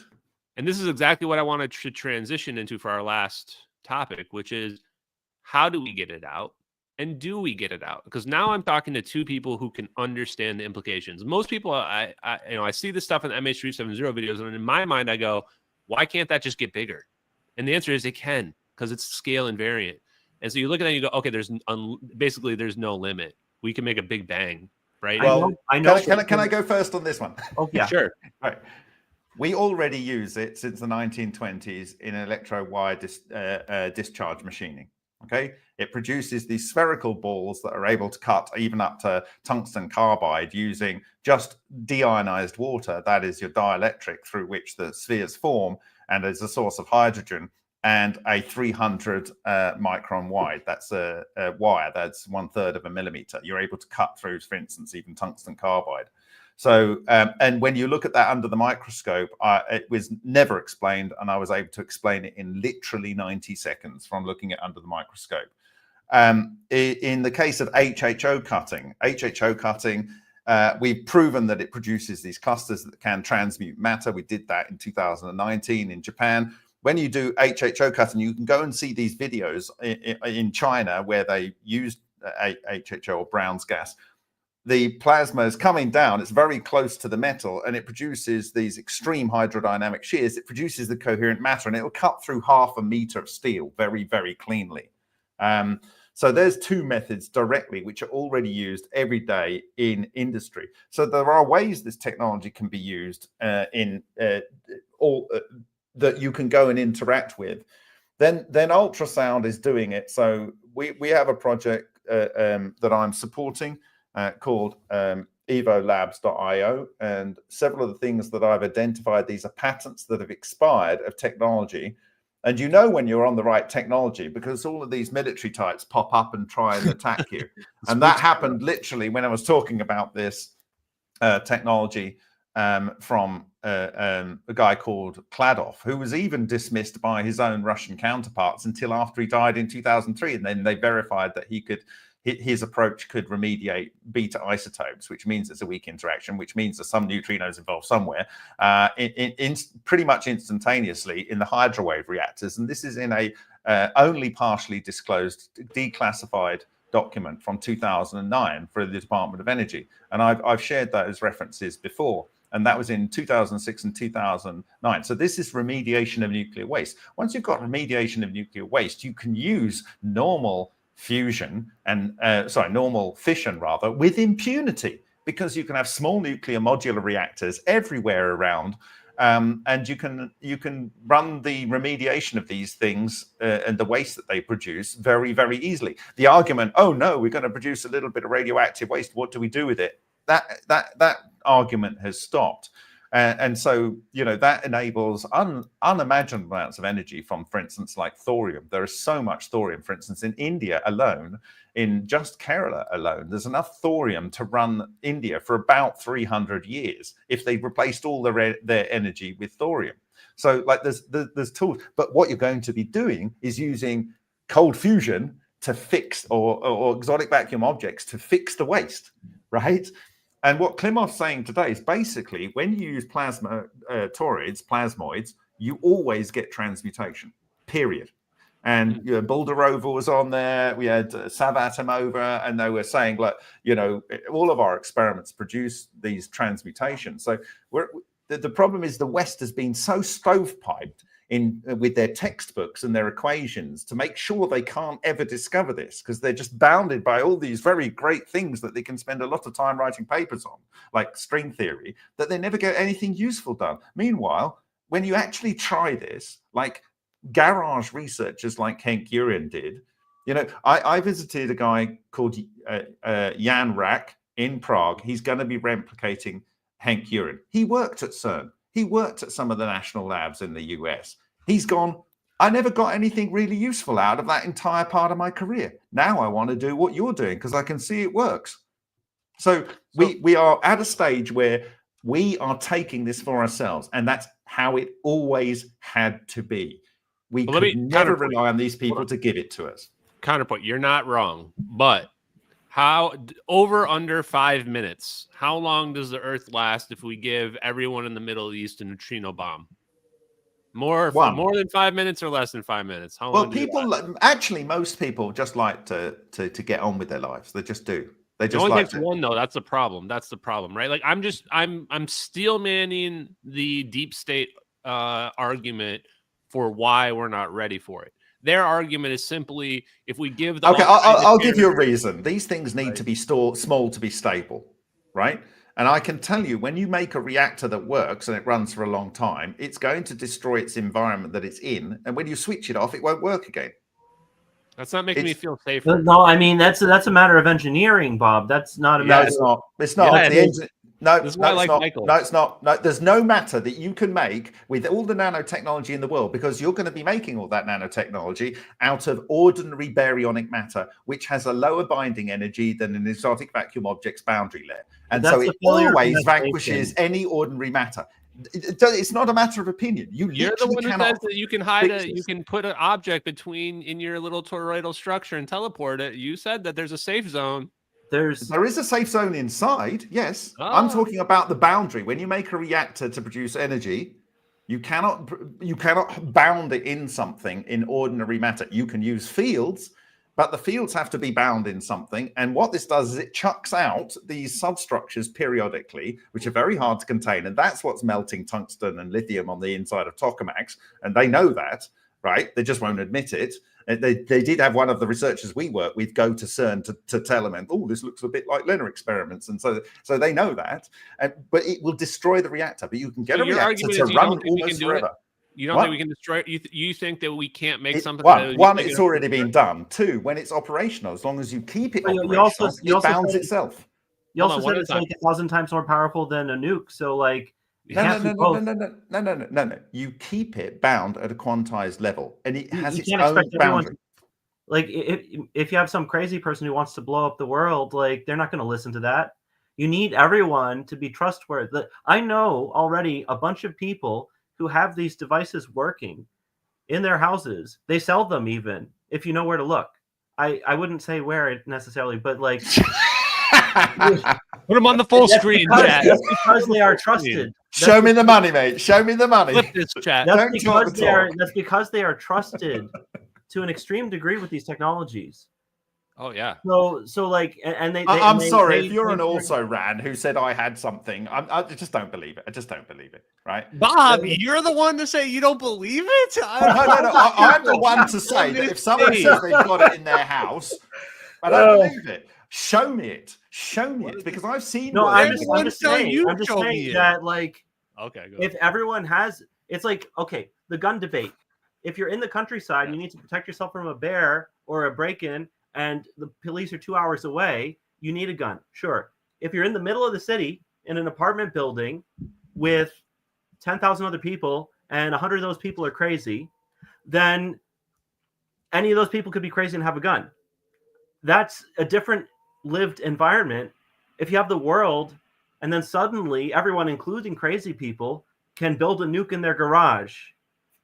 See, finally, I'm talking to somebody who understands the implications. And no disrespect, Bob, I love you, but I feel like a lot of people have this fanciful, optimistic view. And this is where I can agree with the deep state gatekeepers, where it's like, no, it's definitely going to be the end of the world. You Like, need to go it's back definitely and the end look of the at what world. I've said. You need to go back and look at what I said. In 2017, when I realized that this had already been made, I had a decision to make. Walk away with my reputation intact and everyone liking what I did, but not being able to move forward in the field, because I knew I couldn't move forward in the field unless I used the technology that it actually runs on, rather than what you're being told to try and find out whether it runs on, right?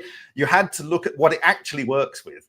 And the implications of that, and realizing that they'd already weaponized it in specific cases where they'd used those weapons before I ever realized what I saw when my friend sent me those videos that you've done lots of things on. I had to think, do I have to accept to the end of my days that everyone that I know has to toil hard based on a lie and live in this world of a lie, just because I think my precious should be my precious?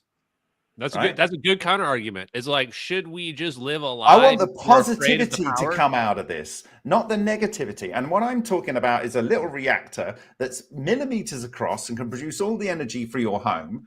And you know, yes, if you put it into a drone and charge Evo weapons.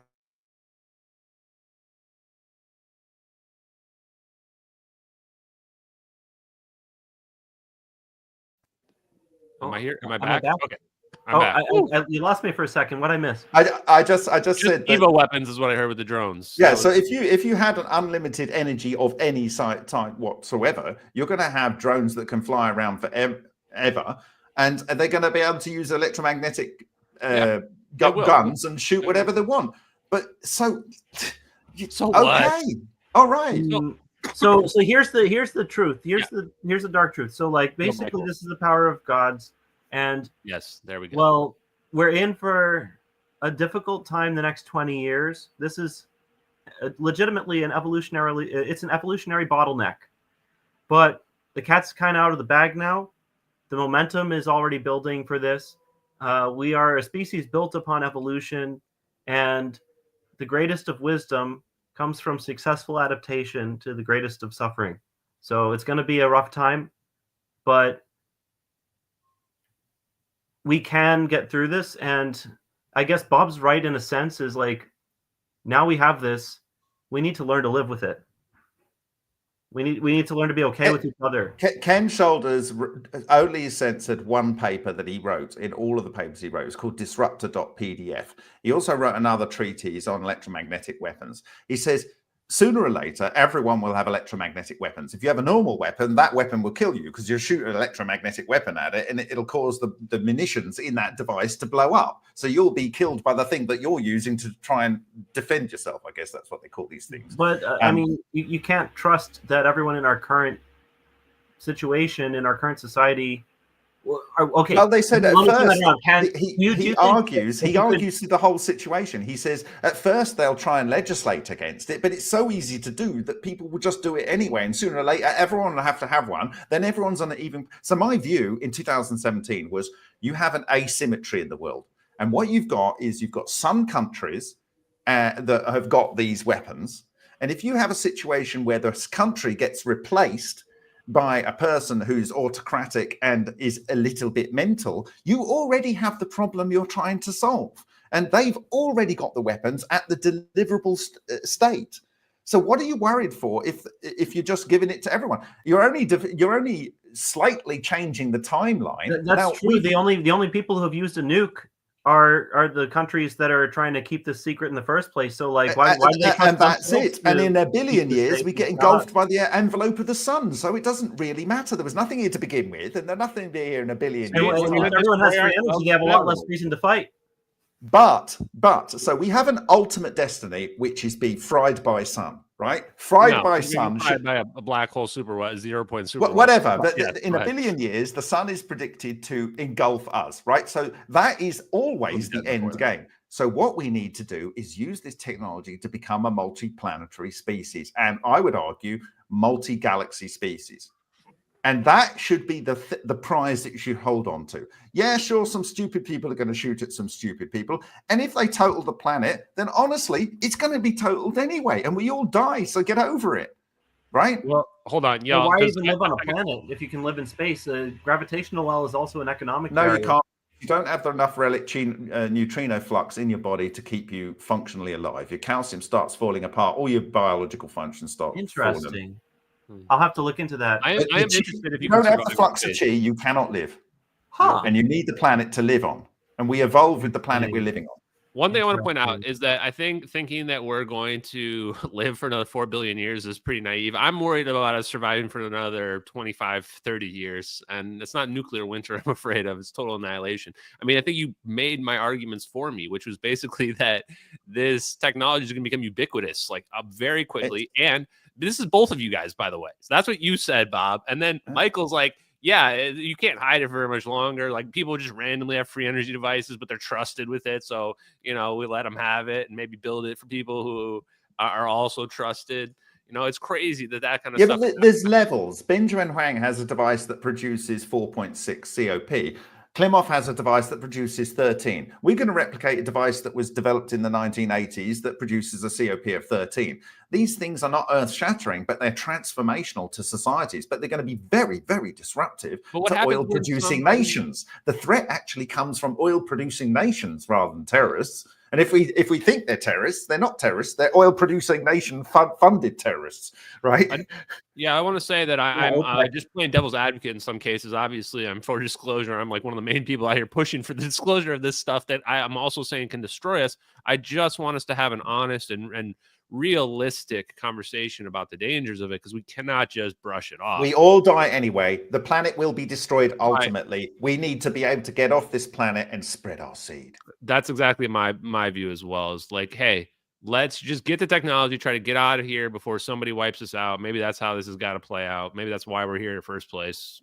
Who knows? And the other thing I want to say is, because I think that the whole plan of this UFO disclosure thing, I think this is what the big secret is, what we've been talking about tonight, is that at the end of the day, they figured out some secret property of the universe, and it's the ether or something, and they figured out how to get like huge amounts of energy out of it, which we would call free energy. And that explains why they've been hiding all this weird stuff and what have you. But like you said, at the end of the day, they're thinking, oh, we have to get like people to wake up and then like become ready for this technology. And like Michael said, we're not ready, and I don't think we're ever going to be ready. So I have seen through my life, we will have to one at a time. Go ahead. Yes. I have seen through my life extremely disruptive technology come in, and humans have always sucked it up. We are incredibly adaptive species. That's why we run this planet all over this planet. We can live in the coldest climes to the hottest climes. It'll just be another bump in the road. Yes, it'll be very, very significant, but we, in my opinion, have already used this technology, and it is our birthright. And sentient entities will, unless they're really, really stupid and are not paying attention to how nature actually works, they will be using this technology all across the cosmos, whether anyone told them or not. It's an inevitability that you will understand how the root level access of the universe works. So this is perfect, actually. Ashton, the question is, do you think someone will blow up a city first? Or do you think that someone will decide to homestead on an asteroid first? I think a lot more people would be interested in homesteading on an asteroid than blowing up a city. Yeah, a lot more people, and more competent people to get the thing faster. Michael, this technology, as I said from the outset, is just not very good the bigger you make it. You have to work harder and harder to make it stable at a bigger structure. It's an implosive technology. It wants to bring things into it, not throw it out. So it's a cold. Let me address that, because this is something I haven't said, or maybe only said once on a podcast. Which that's a great point. This is where I would disagree with you, Bob. This is where I think that Michael is right, that it's actually just an engineering challenge to take something that's very it's always engineering. Yeah, you do it with fields and you don't switch it off. And so there's more than just energy tech here. You can. I want to make one point, and then you can jump in, which is that I asked Salvatore Pais in some private conversations about this, because I think that a wormhole and a black hole are really the same thing, and that the idea is that when you make the black hole the wormhole, it's going to instantly close back up, because you're breaking that symmetry of that energy, and then it's instantly trying to fill in. Just like if you're trying to pull water out of the ocean, it's going to fill in right away. I think that same thing is potentially happening. And then I asked him, or he sent me a paper, and the paper was basically arguing we would never be able to make a black hole because it's essentially going to collapse and break down too quickly. And you know what Sal's response to me was when he sent me that paper? This paper will be proven 100% wrong one day. That's what he said. We make black holes every time when we're doing these experiments. It's what a black hole actually is, rather than the three different mutually exclusive things that people tell you. So the important thing here is, like, you can manipulate energy in interesting ways. You can also manipulate momentum in interesting ways. If there's this sea of particles, you call them relic neutrinos.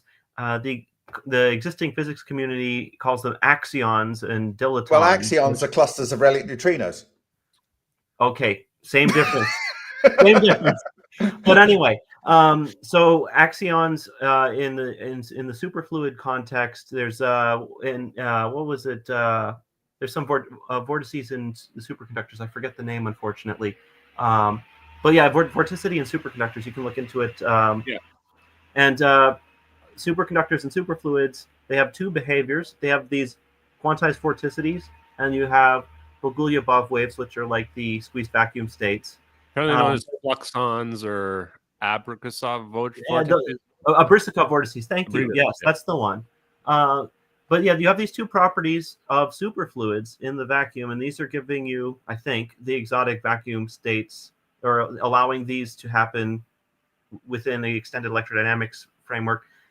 And those superfluid behaviors, if you can't just push off a superfluid in the standard way, but if you figure out how to impart that momentum, then here's a material medium instead of like rocket fuel that you can push against. It's like paddling a boat instead of using a rocket and throwing your propellant out the back. You're surrounded in an ocean of propellant. You can sink. You can exchange energy with it, but you can also exchange momentum with it.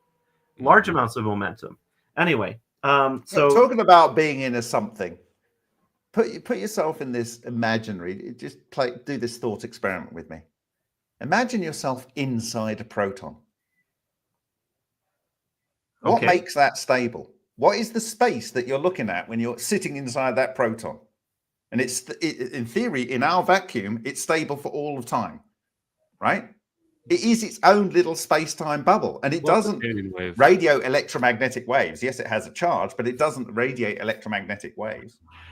Well, you can think of an electrostatic field as an electromagnetic wave with a frequency of 0. And so it's always Okay. transmitting Go at zero energy. step out from the outside and go on the inside. Well, we don't have in the inside? standard model a way of explaining that. And so this could explain that. But Interesting. I need to learn more for that. So I can't really help you that much with that. Okay, well, guys, we've been going for 2 hours up. and 30 minutes, and Yeah. I think I want to wrap this up. So I'm thinking that what we should do here is just do final thoughts and shout outs to whatever you want to shout out. Also, I want to say this was a great conversation. I learned some amazing stuff. I think that the viewers probably learned a lot as well. Sorry for any issues that were there. I'll try to edit those out and maybe re-upload this later. So let's go ahead and let Bob go first. Thank you for being with me here today, Bob. Go ahead. Final thoughts and shout outs. Thank you very much, Michael, for being here. And thank you, Ashton, for hosting this. I really want to thank you again for your determined effort to do whatever you can to get some disclosure. That is really commendable. I would like people to direct people to my blog, which is at remoteview.icu, remoteview.icu. If you want to subscribe there for free, that's great. If you want to subscribe and help me, that would be good too. Also, please look into the project, which is to set up minimum viable products of various out of patent patents that I believe work, and that is evo-labs.io, evo-labs.io. And lastly, the Martin Fleischmann Memorial Project at MFMP on YouTube, at MFMP on X and Facebook. And you'll see all of the work that I have done now. It's just amazing. Speaking to Alexander Parkhomov today, he signed this book for me when I visited in Moscow on the 27th of the 2nd, 2015. That is now over 10 years ago. You can't really see it there. I need to get that before it goes. We are at the new dawn of an old age. We have a technology literally at the tip of our tongue. It's right there for the taking. And I think we can do it. We have to do this ourselves. We cannot rely on anyone to give it to us. Yeah, Excellent. Go ahead, Michael. Cool. Again, thank you, Bob. Excellent conversation. I learned a lot. I think I actually had a few breakthroughs while we were talking, and I was really thinking about what you were saying. That really connected the physics together for me in a better way, and I hope that other people can take those connections and do useful things with them. And thank you so much for hosting this, Ashton. I guess in terms of name drops, I guess APEC, the Alternative Propulsion Engineering Conference, they've been great to work with and collaborate with over the past couple of years in discussing these projects, including exotic propulsion and energy technologies. So definitely go check them out if you liked this conversation. I have also a Hackaday page for any engineers and makers who are interested in participating and contributing and collaborating in any of the open source projects that we do. We're actually looking for RF engineers and power electronics folks to assist us with some of our work. So Ashton will drop some links in the description when he does the re-upload, I suppose, or when maybe he can edit this description. But we have our own company, Sanrail LLC, as well, where we do similar research to what Bob's talking about. Yep. Awesome. Thanks, Michael. Yeah, I went ahead and added those links in the description already, and I'll do that in the upload too. So thank you guys both for being here on this episode of Hard Truths. You guys have a great night. I'm going to drop you guys down just to go through some of the super chats and just thank them and then end the stream. So thank you guys both very much. Appreciate you for being my guests and this awesome conversation. Can't wait for to do more in the future. Later, guys. Thanks, Ashton. Okay, guys. So I just want to go through some of the super chats because we had some amazing super chats here today in the live stream discussion. And thank you guys for being here on this Hard Truths live stream edition episode of Cold Fusion. I hope you learned about cold fusion and kind of the science behind how fusion research works. Mark Scott, another fantastic podcast, huge donation. Thank you as usual. Truth Teller, thank you very much, brother. Thank you for this donation. Very civilized conversation. Sorry, a lot of us are just really excited, so we were talking over each other. I tried to keep it to a minimum. Hopefully it was fine. Lisa, Confused about the physics. Hopefully you learned a little bit, Lisa. Hopefully you learned a little bit. If you didn't, that's fine as well. But hopefully you did. I think that there was a lot of really good information there. Sackeriker, thank you very much. Bazing for that donation. Appreciate you. Oh, second donation. Thank you. Look studious. Guys, I dress better for my live streams than I do in real life. Lisa with the follow-up. Oh, you're putting technology on the grid. Thank you, Lisa, for all your hard work on putting energy to the grid. We appreciate it. You know, us cavemen out here, we need that. We still need and rely on basic energy today. So, you know what? Until we have the 0-point energy devices, whatever else we can use, great. Vanilla Isis. Now, that's a very unsettling name, given the context of what we've been discussing. I'm not sure how I should react to this donation. I think we'll just say thank you. Thank you. That's enough. Tick one Tac Tundra. Thank you very much. Project Marauder, 1995 US DoD. Put some of that info in the Discord, and we'll take a look at that. Oh, we have microwave weapon lasers on RQ4's fact. You know what? I believe you. And hey, another donation. Sandia Labs has made it. I also believe that too. You don't even need to present evidence. Sween, just a heads up, Ashton references to Eric Davis confirming ZPE in Age of Disclosure. Yes, I've seen the notes on Age of Disclosure, and it does seem like Hal Puthoff and Eric Davis are getting more bold about how they confirm 0-point energy, which can explain, in my opinion, and I think we talked about today, a lot of the anomalous effects and claims that were made in cold fusion. And then last one, Lisa, thank you for that third donation. We're all about to get rounded up and sent to Diego Garcia. I hope not, guys. Guys, no live stream on Friday. Instead, it's going to be a restream of the evidence stream, I believe. And then potentially we'll do an edit of this one as well. We will see. So once again, thank you very much. All my guests tonight and everybody, MH370X, all the people watching. Thank you all. Have a great night. Peace out, everyone. Later. Let's go with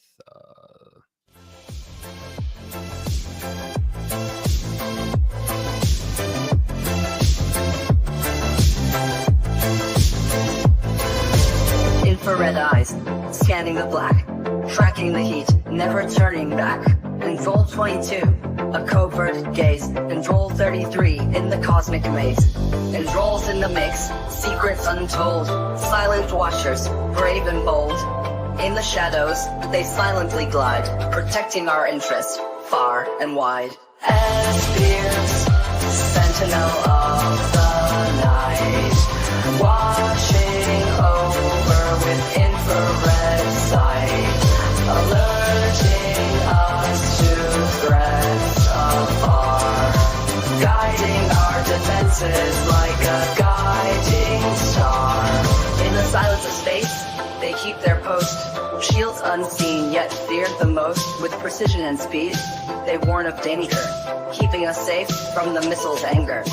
As Beers, sentinel of the night, watching over with infrared sight, alerting us to threats afar, guiding our defenses like a guiding star. Controls in the mix, secrets untold, silent watchers, brave and bold.